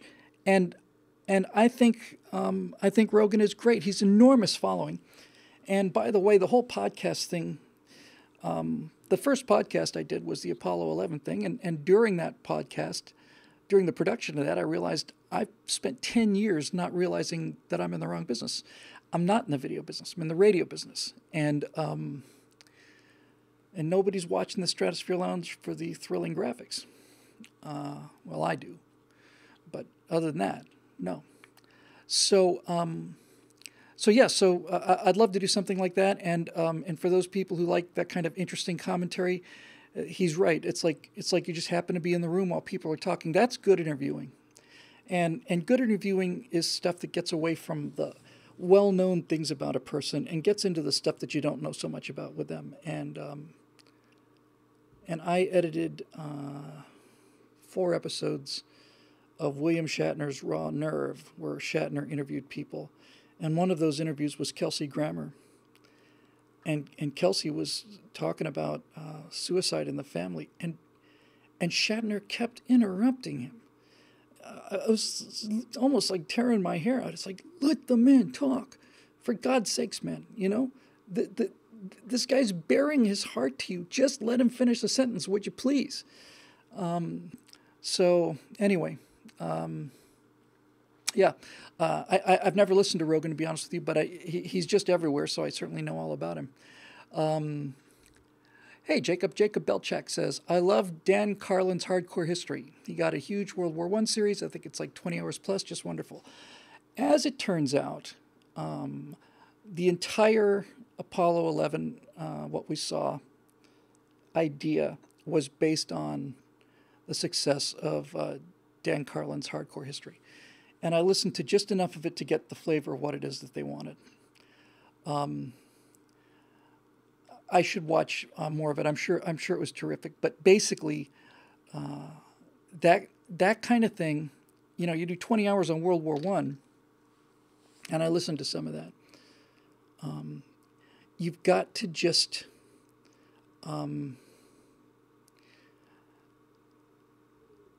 I'm talking about from a producing point of view now, not from a listening point of view. What I learned from the Apollo thing and what I learned from listening to these podcasts is it actually doesn't matter really what you're talking about. What matters is, are you a good storyteller? Can you tell a story? And that's a two-part thing. Can you tell the story in terms of write it, and can you deliver it? And if you can't deliver it, you get somebody else to deliver it. And so writing and delivering good stories is not just what we like to do, it's what we're built to do. This is our cognition. We learn from stories. This is not just a kind of a fun thing that we do. Storytelling is built into human intelligence. It is the foundation of human intelligence. Every single thing you've ever learned of any importance, you learned from a story. And so storytelling is actually a great skill. And that makes me realize something I haven't really ever put together before. I've had different angles on this thought before. But it's just now hit me really that, because I thought, okay, I'm a pretty good storyteller, but that still seems kind of trivial. Then I began to realize, no, wait a minute. If what you're saying about story is true, and it is, then really good storytelling is the best form of education. It's the best teaching you can do. Everybody can relate to teachers they had that made a subject interesting. It's like, I hated history, and then I had this one history teacher, and then he made it interesting. Well, he made it interesting because he could tell a story. And if the guy's telling a good story about World War I, you'll not only watch 20 hours of it, you'll watch 200 hours, or listen to 200 hours of it, because it's the experience of it. That's why I like that Oculus Imperia so much, because it gives me a chance to listen to him while I'm driving. There's really just a couple of stills that he does, 2-minute pans on. It's all radio, basically. But his voice and the writing and the voice is so good that I could just listen to it forever. Man, it's getting dark. It's getting dark earlier, folks. Pretty much pitch black out there now, and it's 7:38 local time. So, yeah, I've heard great things about it, Jacob, and I want to see more if I can. Dave Wellman, Bill, do you watch or have any interest in LPers? Favorites are MATN and Christopher Odd. Nice to watch something free of politics for once. I don't know what an LPer is, although given the magic of the internet, I'm going to find out in about 7 or 8 seconds. I don't know what an LPer is. The only LP I know about is long play. MATN and Christopher Odd, I don't know who they are. I'll find out. It's going to come to... let me see what I got here. Ooh.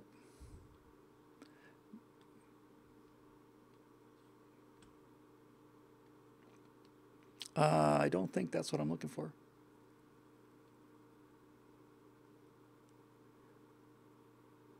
Oh well, it'll come. It will show up in the comment section. So actually, to answer your question, to be honest with you, Dave, I don't know.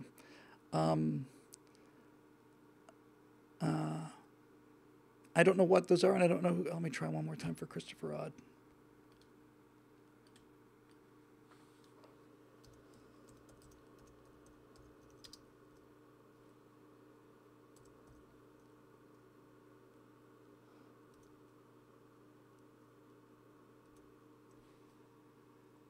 Okay, Christopher Odd. There he is. Hang on.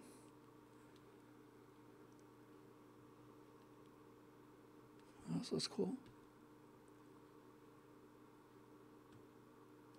Hang on a second.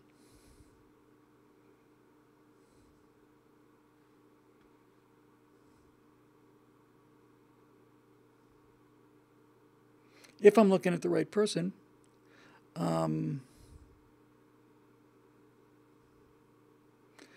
certainly some interesting stuff.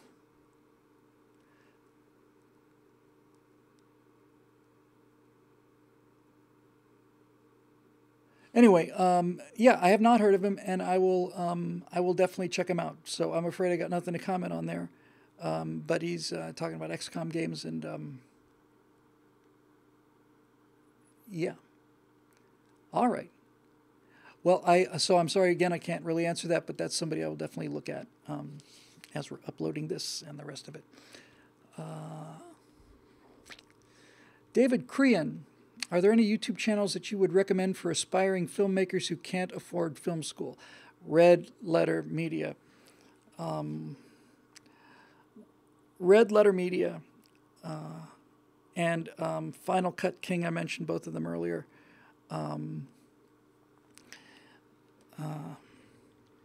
of them are like particularly film school things, but if you want to understand storytelling, just look at Mr. Plinkett's reviews of those Star Wars movies. It'll show you exactly what went wrong with those movies and what should have happened, what it was really calling for and didn't get. So I don't have any that I know of, David, that are specifically for filmmakers. Martin Archer. My pre-prep question is tangentially related to YouTubers. Shock and awe. Seems to me that Curtis LeMay-style overwhelming force could be the way to win the culture war. Andrew Breitbart understood that with every appearance he made, every YouTube video he was in, and every word that came out of his mouth. Trump understands that in his bones and slaughters the left with tweets, press conferences, rallies, and almost everything else he does. Another person I can think of who has at least tried it was Milo, but he has flamed out. Jordan Peterson's scaling takedowns all over YouTube had a palpable effect too. These people all moved the cultural needle, not to diminish the work done by Bill Scott and Steve, but we need real big guns and four-engine bombers, so to speak, to win this war. Yeah, sure, that's fair enough in terms of being a YouTube question. Let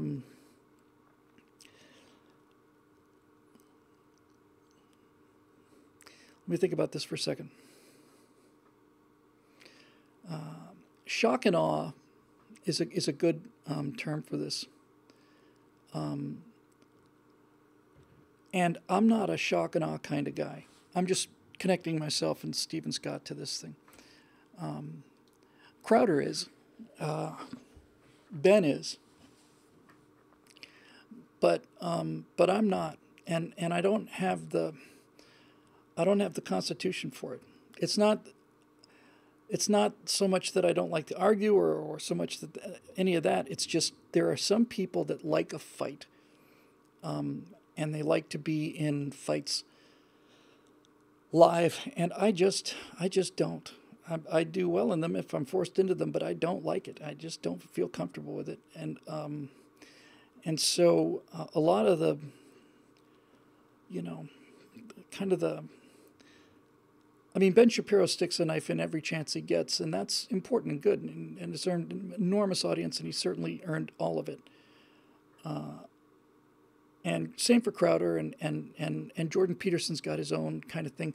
I'll tell you one thing, Martin. The one thing that you've identified with people like Peterson, and Milo and Breitbart, is that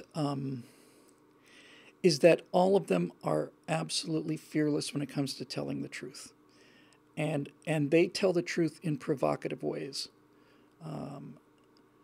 and since many of them do it live, it's more compelling than it's more shock value to hear somebody say that transsexuals are not really women, no matter what you say. It's more interesting to watch Ben Shapiro or somebody saying that to an audience than it is to have somebody just come out and say it the way I do.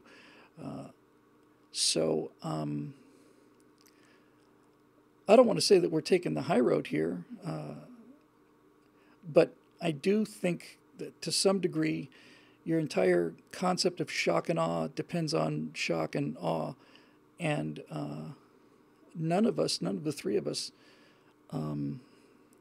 have that as an objective, really. You know, I mean, we could be a lot more.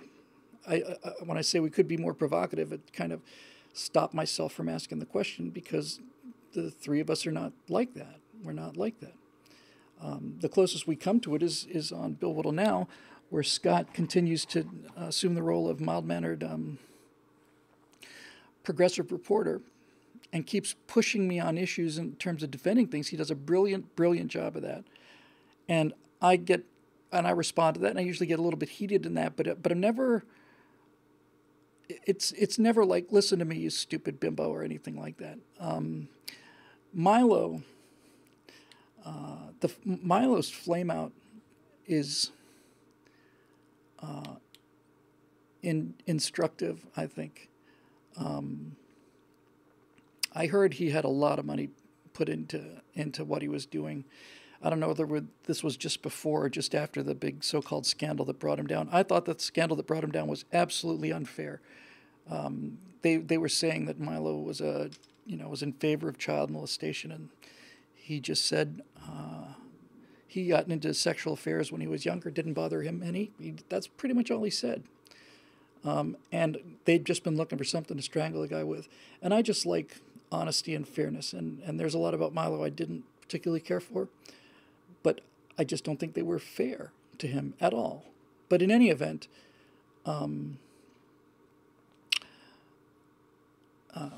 Milo was everywhere, and I saw people in the business who basically were just absolutely convinced that he was the second coming, and I didn't think so, and I didn't think so then. I don't think so now. I think now it's pretty much proven. So why didn't Milo come back?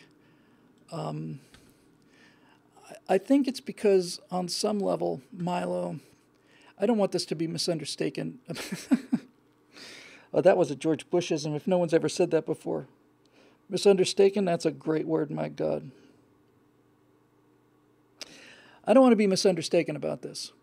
But Milo,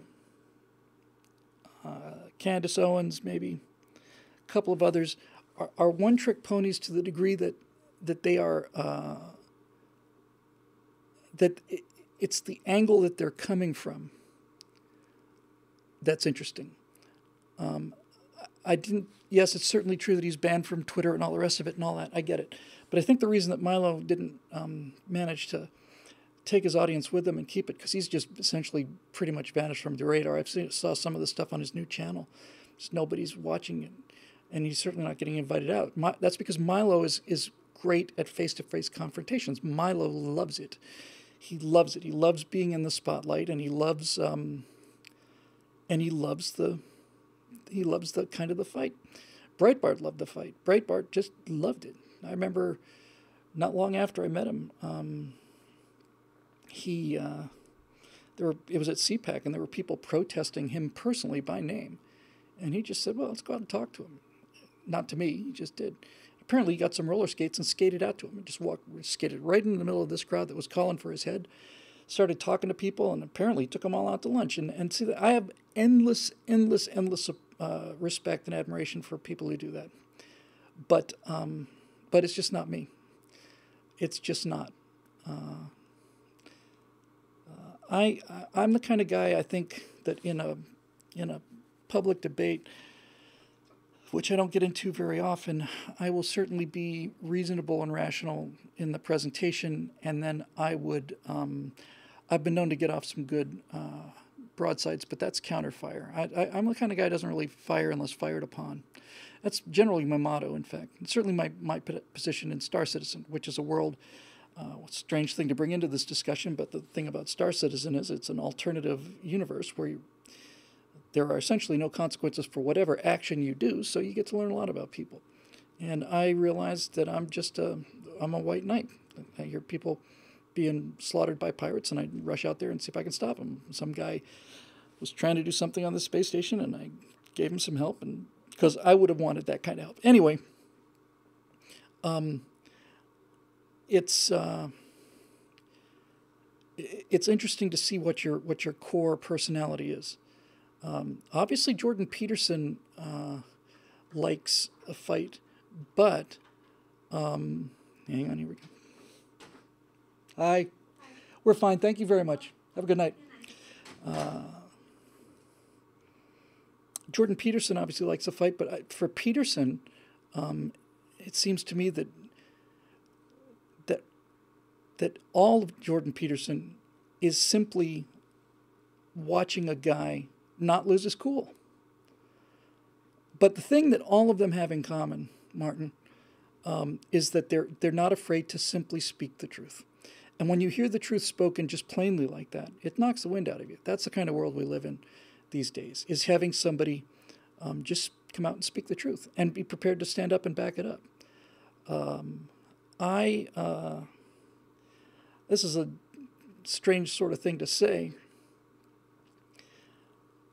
but I personally think that Bill Whittle now is the best political commentary I hear out there. I know how that sounds, but I haven't heard anybody do what we do, because it is definitely a two-person job. I've never heard anybody ask questions as a progressive and then get an answer and then push back and then get a counter answer and rebuttals and back and forth. There have been episodes of Bill Whittle now where I simply stopped after we did the taping and just, I have no idea where that came from. None.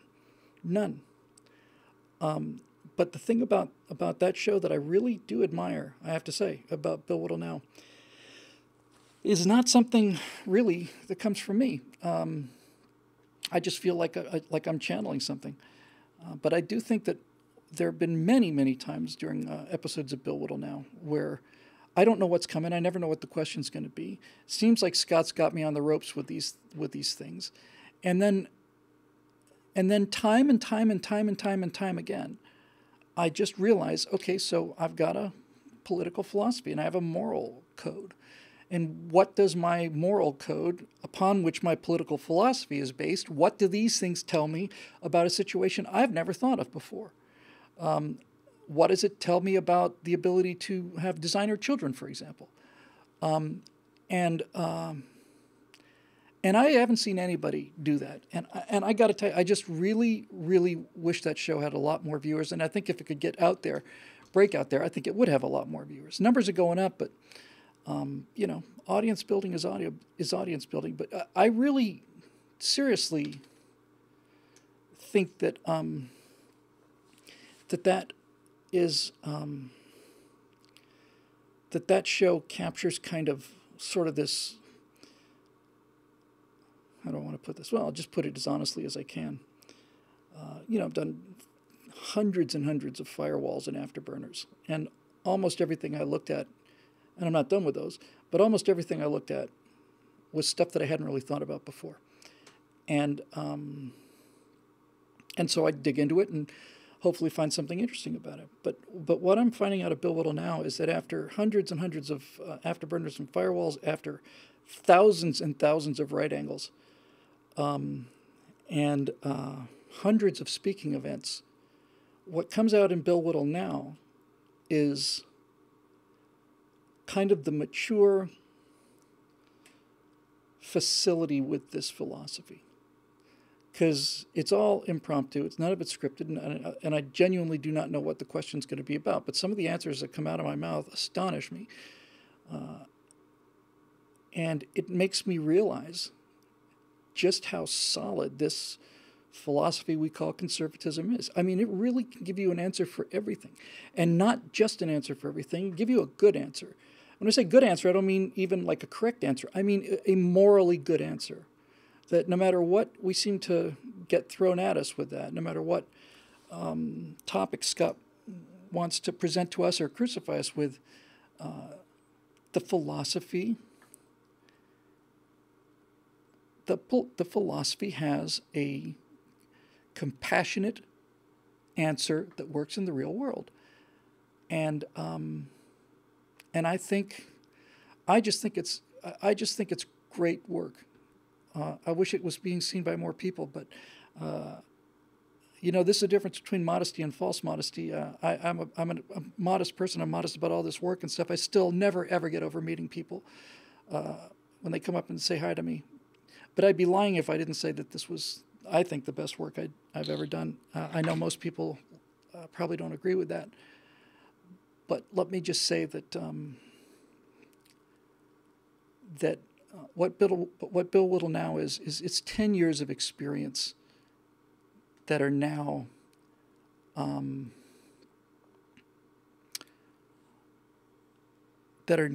so well in place that it becomes almost elegant. And I've never seen commentary that's doing that. I've heard people talking about the events of the day all the time. It's all pundits do. But I've never seen anybody try to take today's news stories and filter them through the philosophy and see what comes out. So I just am very, very, very proud of that. Anyway, moving on a little bit here, trying to get to people who I haven't gotten to and questions that are specifically on there.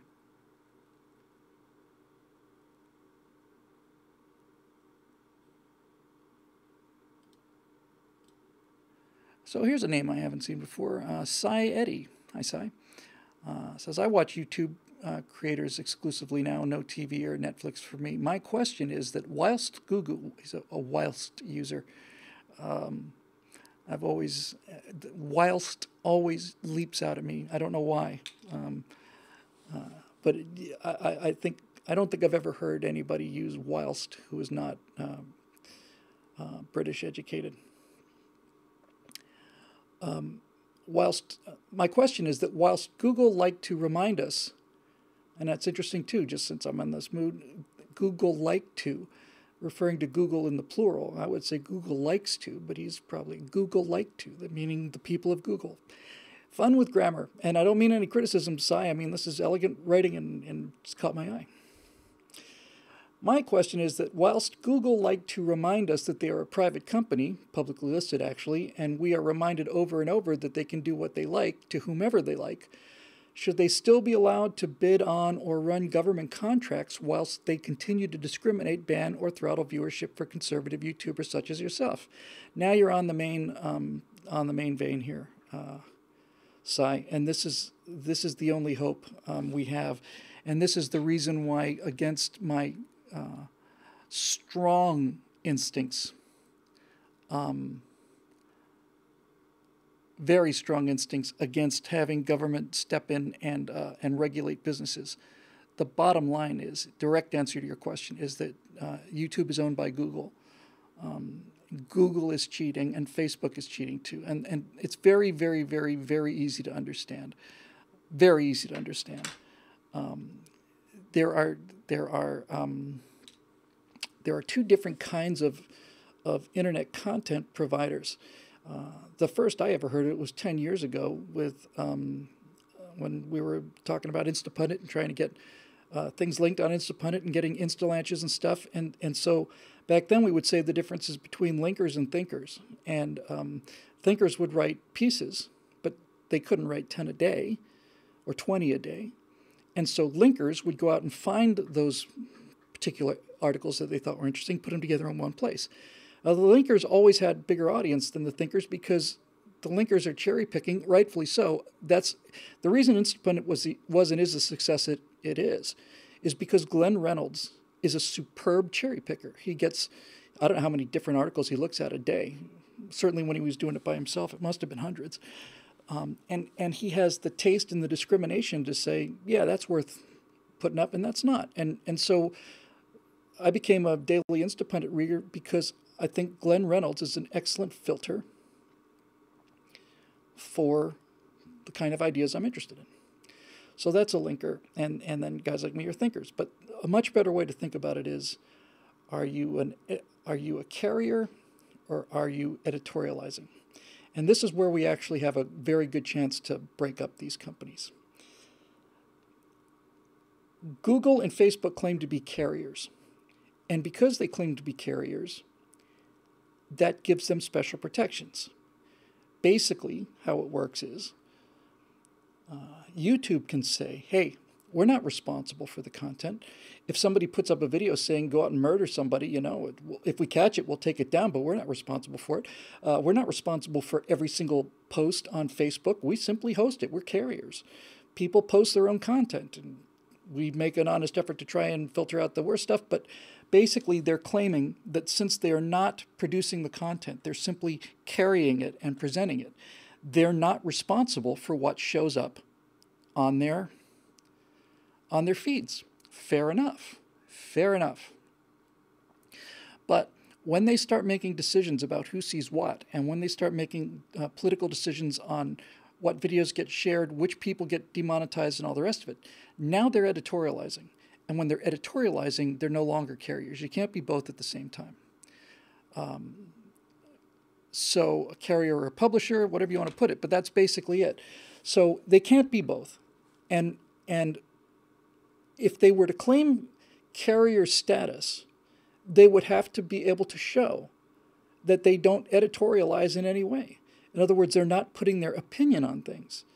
And what they're trying to do is square the circle by saying, no, we're not putting our opinion out there. We don't make Google videos. We just determine which videos get seen by the people who subscribe to our service. That's editorializing. And this is the best argument there is against Google and Facebook, the best chance we have to deal with them. And they've been doing it from the inception of these companies, and I want them broken up punitively. Not just because I think that they're violating their carrier status, that's obvious. I want them punitively broken up by the government, by coercive force. And I want that done because it seems to me that they are fully aware of what they're doing, that what they're doing is un-American, anti-democratic, anti-Western in every way, and just plain wrong and fraudulent too. I'm not a lawyer, but I've been talking this fraud angle quite a bit. Undoubtedly, somewhere in the 19 pages of end-user agreement that you always click on and nobody reads, there's a line in there that says words to the effect of, we'll determine what you see. But the point is that is not advertised. The reason I think fraud is a term that can be applied to Google and Facebook is that they are making decisions about what you see, and they're not notifying you about it. When they skew search engines towards political positions that they like, then they are not providing you with an actual search engine that's returning results based on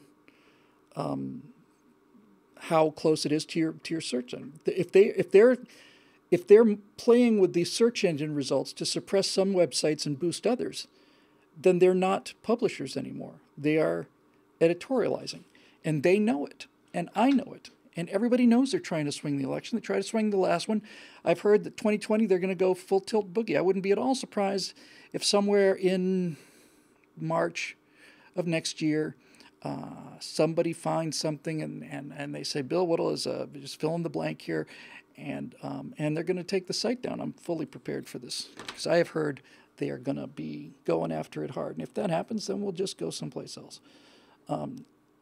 We should be going someplace else anyway, but network effect, right? So, Cy, this is the big issue of our day. It's the issue of our time. Can we win the war against Google legally by proving that they're not behaving as carriers? And then, essentially, look, I don't trust them. It's not like we're warning you, you got to stop doing this. I don't trust them at all. They won't stop doing it. They can't. It's in their DNA. They like to tell people what to do. Otherwise, what's the point for them? So I think the choices are you either break up the companies or you tell these companies that they will stop editorializing And since they can't be trusted to do, yeah, there you go.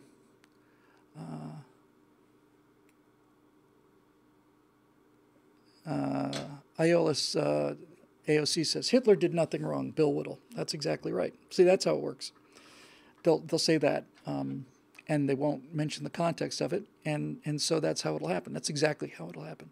But that's not going to keep me from speaking my mind. Needless to say, I don't think that Hitler did nothing wrong. I have a pretty strong record on that, believing that he did do something wrong, but that's not the point. If I talk about it, then you just simply put the quotes where you want to, and they say, "Did you say that sentence?" This is what happened with Jeannie Ives.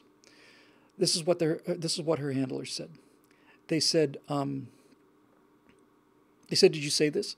And I said, "It wasn't. Did Hitler do something wrong? This is a sentence or something."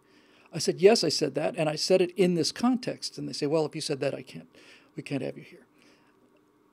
Okay, so it turned out that the left did the same thing to Jeannie Ives, and the Republican Party abandoned her for what they said was a racist TV commercial. So, you stick to your guns or you don't. But if you're not going to stick to your guns for other people, you shouldn't expect them to stick to their guns when it comes time for you to go through this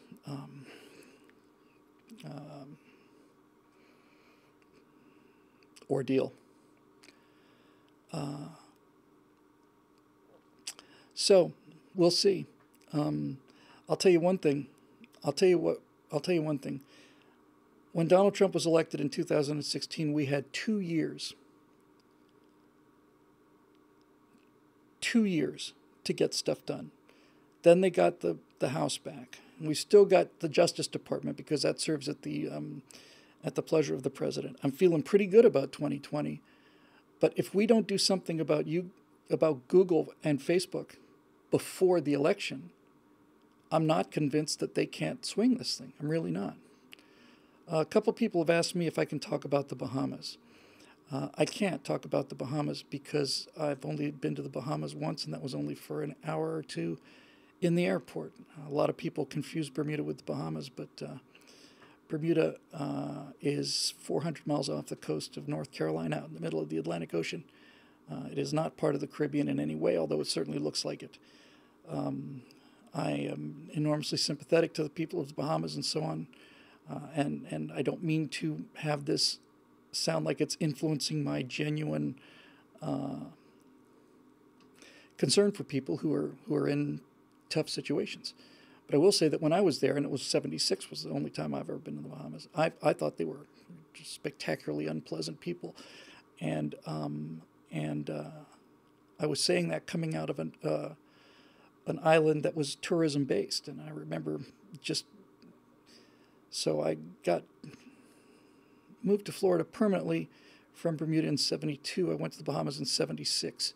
So I remember even at that age thinking, this is not how you treat people. You can either be nice to them in the airport or you can go work in a factory. That's basically it. But it looks like they just got absolutely demolished. But I've had a couple of people ask me to comment on that, and I'm afraid I can't because I've been to the Bahamas once in my life for, I guess it was 3 hours in 1976. So I just wish them luck, but I have no inside information on it. If it were Bermuda, we'd be in a completely different situation with that. Do a few more, and then we'll call it a day. Hey, look at this. 2 questions back-to-back by known miscreant Matthew Lloyd, who's I've noticed has not darkened our door as much as he used to lately, and I wonder what's going on with that. I'm wondering very, very much what's going on with that. 2 in a row. Let's see what we got here. Do you have any interest in joining conservative conglomerates like the Daily Wire, etc.? Do you see that as a net positive for you and your brand? If so, what would it take to make that happen? I do have an interest in it. I definitely do. Everybody that works at Daily Wire are employees of Daily Wire. They work out of the Daily Wire building, which is phenomenal. Phenomenal. I've never seen anything like it, really. It's a magnificently run company. It's just a brilliantly run company. That's Jeremy Boring, pretty much exclusively. They've got 100 employees now. I was there exclusively for 3 weeks. I was there almost every day for 3 weeks during the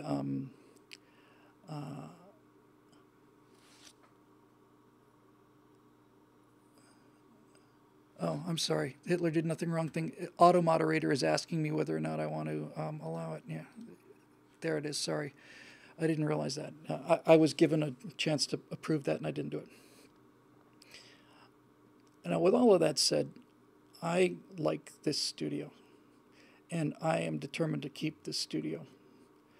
I definitely can see a world where there's definitely work or regular work I can do at Daily Wire. I certainly would love to be a part of that organization to some degree. I'd certainly love to be in front of their marketing and promotion stuff, all of that. And I think I'd have a lot to contribute to Daily Wire. But I'm not going to give this up. I'm just not. And my beautiful wife, who presumably is watching this right now, tells me that this is a fundamental part of my nature, that just ultimately I just don't like being told what to do.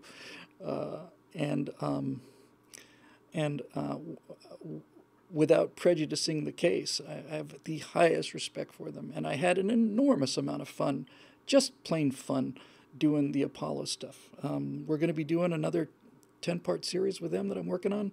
It's taking pretty much all my writing time. And we'll continue those, and whether that branches out into political commentary as well, I don't know. But they're a terrific organization, and I would love to have something to do with that. Turns out that what I am working on now, I got a lot going on. Looks like I'm going to be doing a 2-part special that may turn into a multi-part special on Newsmax. I'm hosting a couple of clip shows called Trumpet War. So these are produced, I think, by a third party, and basically it's a string out of President Trump's interactions. Well, one of them is fake news. So his interaction with all the press, and I've written the intros and outros and stitched all the things together, thrown in a little bit of commentary there. Newsmax is an organization that essentially has to staff up completely, and I'd love to work with them. So yes, the answer is yes. I'd certainly love to get behind any kind of that or Blaze or anything like that. I'd very much like to do it, and I think I'd be very good at it. And the fact that I'm not giving up the studio or the company does not in any way affect how I would perform in those particular places, at least on this end anyway. So yeah, that would be really fun. Let's move on to known miscreant Matthew Lloyd. Name rings a bell somehow. Second question. PSO with a writer's theme. I love it. If somebody can remind me, we'll talk about writing next time or the time after that. Matt Lloyd. Tim Pool is someone who would classify himself as being on the left. That being said, he spends more time criticizing progressives than conservatives and seems to be intellectually honest across the board.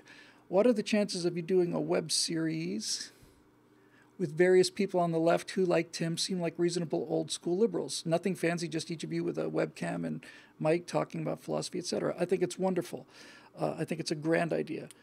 I know that the closest I've come to that experience was doing Dave's show, and Dave Rubin, and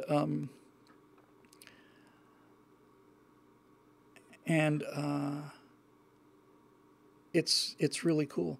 It's connected to one down here by Steve Darrow. It says, I saw that Dave Rubin shook on a deal with Glenn Beck. How about we help you get back on the Rubin Report? That would be great. I'd like to shake a deal with Glenn Beck. But I don't know. You know, here I sit. I certainly think I am underexposed. And maybe this is maybe just the curse of the independent streak in me. This is maybe just the price I pay, just it's kind of marginal existence. Ultimately,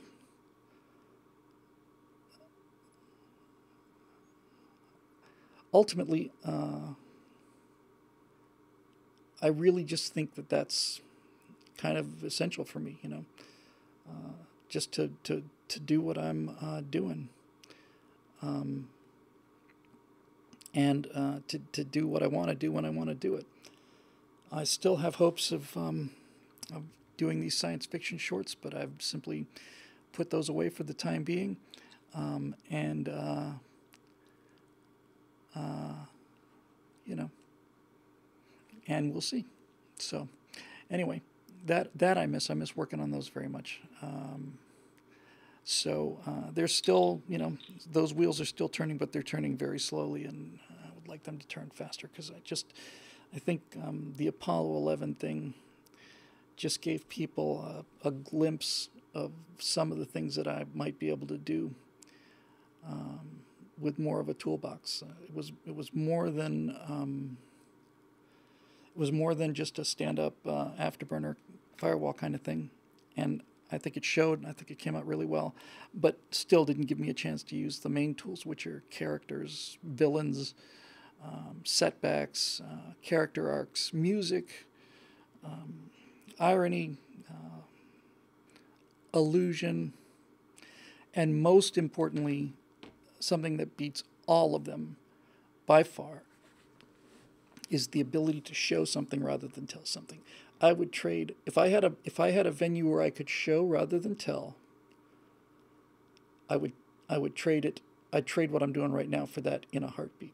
And I know a lot of people think that maybe they don't like the sound of that, but I can assure you, number one, it would be better, be more effective, and secondly, you would soon realize the power of being able to show something rather than tell something. Just it is 2 orders of magnitude or 3 orders of magnitude more effective, and so I feel like a guy who's got lots and lots and lots of tools that I can't use, and it's frustrating. And time isn't running backwards either, so I know, and Natasha understands a great deal about this, but even, I think it's, at least in this one case, fair to say that because so much of this stuff is in my head, I don't think anybody knows. Again, this is like earlier when I said I think Bill Whittle now is the best conservative commentary out there. I don't usually make these kind of statements. 2 in 1 day is a little odd. But nobody knows what I'm capable of doing if I really had the chocks removed from the wheels. I mean, if I was really free and I don't need a lot of money, but just had enough money to do what I want to do, what I'm capable of doing, I think we would just amaze people. I think they'd be amazed. I think they'd be amazed at big bad problems. I think they'd be amazed at all of this stuff. It's very frustrating and occasionally disheartening to know that you're sitting on abilities that you don't get to use because the resources aren't there. And that's what it is about the Apollo thing that was like a bit of a step in that direction. People have had, and for all the people who kind comments about that again tonight too, thank you very much. It's clearly the best work I've ever done in this arena. But one thing that the Apollo 11 thing showed me is that this is a level you can achieve with some resources that are beyond what you have now. Just the set alone was, I don't know, 7-8 months of membership just to build the set. I mean, 7-8 months of the total membership income here just to build the set. That's all. But because that set was so good, and because the editors, they had four or five people working on that full time, they were able to go out and get clips like today the Sputnik, and it just took it to another level. And the thing about the Apollo series was it showed me that I wasn't lying to myself when I've been telling myself you're capable of much more than this. That series allowed me a few more tools than I have now. But again, most of them I still didn't get a chance to use. And at this point now, what we're trying to do is we're trying to raise enough money just to do one. We were originally trying to raise enough money to put together a studio and stuff. I just want to do one now. I just want to do one, and I suspect we'll do it. It's going to take a while, but if I can do one, then people will see it, and when they see it, they'll get it. It's almost impossible to. It's almost impossible to convey to people what stories I have in my head and the power that those things have in terms of the politics. I mean, we're here for the politics. We're here we'd like to see this country preserved, and I feel like I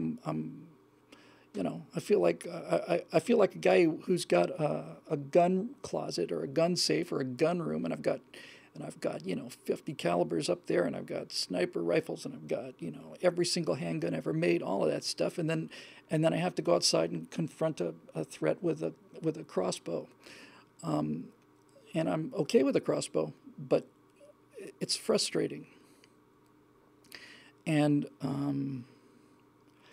so this is where you separate the men from the boys. The boys have a good idea, and when it doesn't work out, they give up on it. The men aren't nearly that smart. They just hang on and keep going until they get there. And that's what we're going to do. Too stupid to give this up. And I'm going to just keep doing it.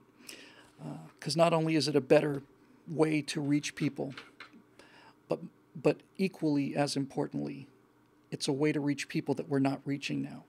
And all of the conservative movement, and I mean really all of it, with one or two exceptions that are, and even those exceptions are just nibbling on the edges, is preaching to the choir, and the choir's getting smaller, not bigger, and we got to do something about it. So I keep coming back to this, but fundraising is not my strong suit, and if anybody has had some experience with that, we'd love to hear from you. You could certainly use the help. info@billwhittle.com would be great. The 501c3 tax-deductible aspect helps too, I think. But in any event, right now I've just got my hands full. We're doing 11 shows a week with just Shelley and Scott, Matt and Wyatt doing the editing. And that's a lot of shows. And in addition to that, I'm writing this Newsmax thing and also writing the Cold War and stuff. So I'm a busy bee. But I also realize that the problem is not time. It's not like I don't have enough time to do that and this other stuff as well. I don't have the structure. That's the problem. I don't have the structure.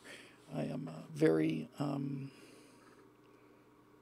disorganized guy. I suppose it comes with the job. I mean, essentially what I do is just look at everything and just, I described this a couple times before, but it's been a while. Best way I ever was able to describe what I do to myself is I kind of stand there like I'm on the porch in Wizard of Oz, and I'm in the middle of this tornado of information. And I'm taking in as much as I possibly can. And all of these things are swirling around so fast that you can't really understand any of it really, except every now and then you go, oh, look, there's a woman on a bicycle. And there goes a cow. And maybe someday there'll be a time to connect the cow with the woman on the bicycle. So I basically go and live in this information stream. And I soak up as much as I can. And I try to combine that with some of the life lessons that I've learned the hard way, and try to find a way to synthesize the information through a human lens that makes the information more story-like, more accessible. And I think that's what the best work that I do is like that. I think the Apollo thing's a great example. Perfect. In fact, it is the definitive example. The Apollo thing, to me, worked as well as it did. It was the number 3 podcast in the world. Every one of those 4 episodes made the top 5 or top 3 in the world. And the reason that show did as well as it did was because I think personally it had almost perfect blend of fact and personal story and just anecdotal kind of conversational quality. If it was just a conversation, it wouldn't have been successful. If it was just a history of me in the space age, it wouldn't have been successful. If it were just a list of the facts and the missions, it wouldn't have been successful. But together, that information put into a human context with emotion is I think it worked. Eric Blake mentioned a little while ago when we were talking about the Apollo thing in the comment section. He said, still not over it. To me, that's a great example. So for those of you who didn't see it, I was talking about how on the launch of Apollo 17, it was the only night launch of the Apollo mission. I was living in Bermuda. First staging separation occurred right over Bermuda. Didn't have a radio, didn't have the internet, and I went out there, waited for 2 or 3 hours, went back to bed, went to sleep, found out from my mom, who appeared an hour later, that I'd gone to sleep 15 minutes before the thing happened. The launch had been delayed, and no matter no matter how much it bothered me and how angry I got, I couldn't do anything about it. And then I just kind of held the pause for a little while and said, still not over it. And since we're talking about writing and all this other stuff and internet content, the reason that line was important was because that line, the delivery of that line, and it wasn't acting, it's just reliving it, that kind of sense of gut-wrenching disappointment and dismay and regret, what does that actually accomplish? Well, what it accomplished was, it accomplished showing how magnificent a night launch of an Apollo mission was. It connected people emotionally to the monumental spectacle of a Saturn V rocket going off the pad at nighttime. That's what humanized it, and missing it, hurting that much, puts emotional power into the whole thing that you wouldn't have thought much about otherwise. Oh, there's a picture of a Saturn V going off at night. Okay, cool. It's not just okay, cool. It's a world-changing, life-changing experience. It's transcendental, and if you miss it, it hurts. So that's kind of thing we're talking about, where story and all these other things work together. Just the music that they used in the Apollo thing helped enormously. It's subtle. It's not really leading anything, but it's helping. You look at the part. I did the computer animation myself in fact, I held up the episode I delivered this animation probably an hour before they did the final output of part 3, but I did the computer animation of the lunar module, Snoopy, up there, lost in the stars, and there was nothing we could use to get across how I wanted to make that feel. It just wasn't there. I could have taken a picture of the lunar module top stage, and I could have darkened it and done it in After Effects and had it kind of rotate against the background, but even then it doesn't look the same. I needed video of that little tiny thing out there in the middle of nowhere with just the reflection of the Earth on the glass. And I wrote the Apollo 10 Snoopy stuff to end the third part, and then I did the animation for it myself in 3D Studio. And I told them I'm doing the animation on this, and they said, okay. And when I finally delivered it, they said, hey, that's really, really good. It's another thing I can do that I don't get a chance to do. But if I hadn't, this is a good way to end this episode, I think, tonight.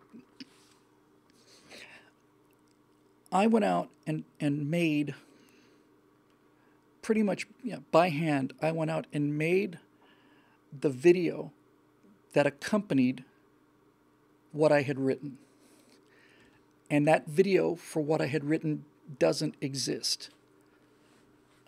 It doesn't exist because we don't have footage of Snoopy out there, this tiny little piece of aluminum that's just been in orbit around the sun for nearly 50 years.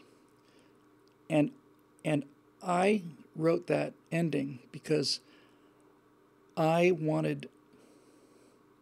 I wanted people to know what it would feel like if you went there. How I would, let me rephrase that, how I would feel if I got a chance to go. If I got a chance to go in a spacesuit and see the top stage of Apollo 10 out there in the middle of the dark, that's how I wrote it. It's like a piece of history frozen in time. It's in deep freeze. It's all of America inside a little tiny piece of aluminum with these strange kind of a face on it with the triangular windows, and and it it encapsulates everything about the country and about the program. It's almost too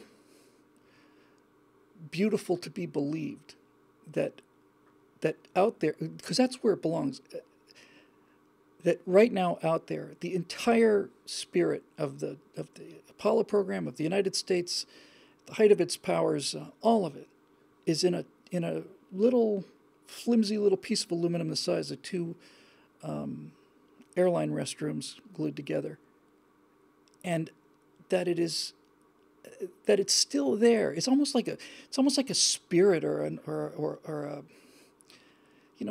like an ancient scroll that you think is destroyed when the city catches fire, but somehow manages to survive. And so that's a really good example of the kind of thing I've been talking about for the last half hour. That was one of the very, very, very, very few, in fact, it may be the only example ever of the political stuff that I've done where I got a chance to show you as well as tell you. John Pershing just wrote, "Damn it, don't make me cry about Snoopy again." You should be crying about Snoopy. I wrote it so that you would cry. And if I didn't have that video that I'd produced, it wouldn't have had the same power. It would have been good, but it wouldn't have had the same power as seeing that thing out there, just on duty. It's on duty. It's on duty. It's been there and it's going to be there. And there was no way for me to do that video other than to do the video. But that's a great example of what I've been talking about. I was able to create just because I have enough knowledge of 3D Studio, and it wasn't a 20-man adventure over 4 years. I just threw it together in 3-4 hours. But it shows you that extra power that is available to me, but that I don't get to use ever. It's so much better seeing that thing just tumbling across. And the hardest part was just, it's so subtle, so subtle. I did buy a pre-made model, yes.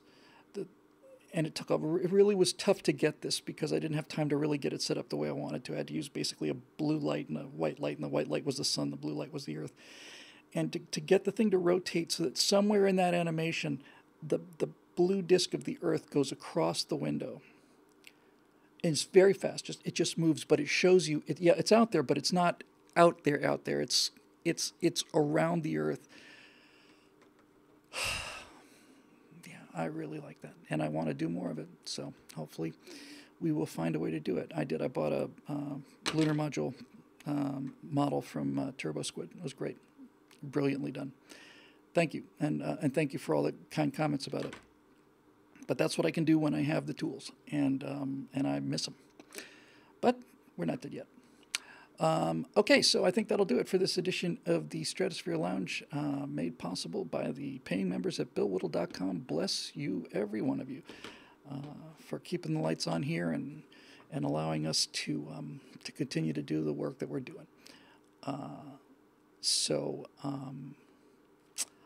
Thank you very much for joining us. It was a fun episode, different. We'll talk about writing next time. We'll do a movie night coming up too.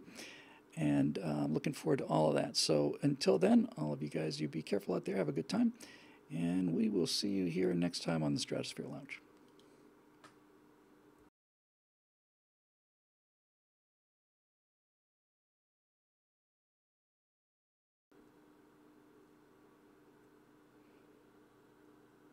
Yeah, I know I blew $190,000 on that animation from Industrial Light and Magic, but I can't tell these idiots that.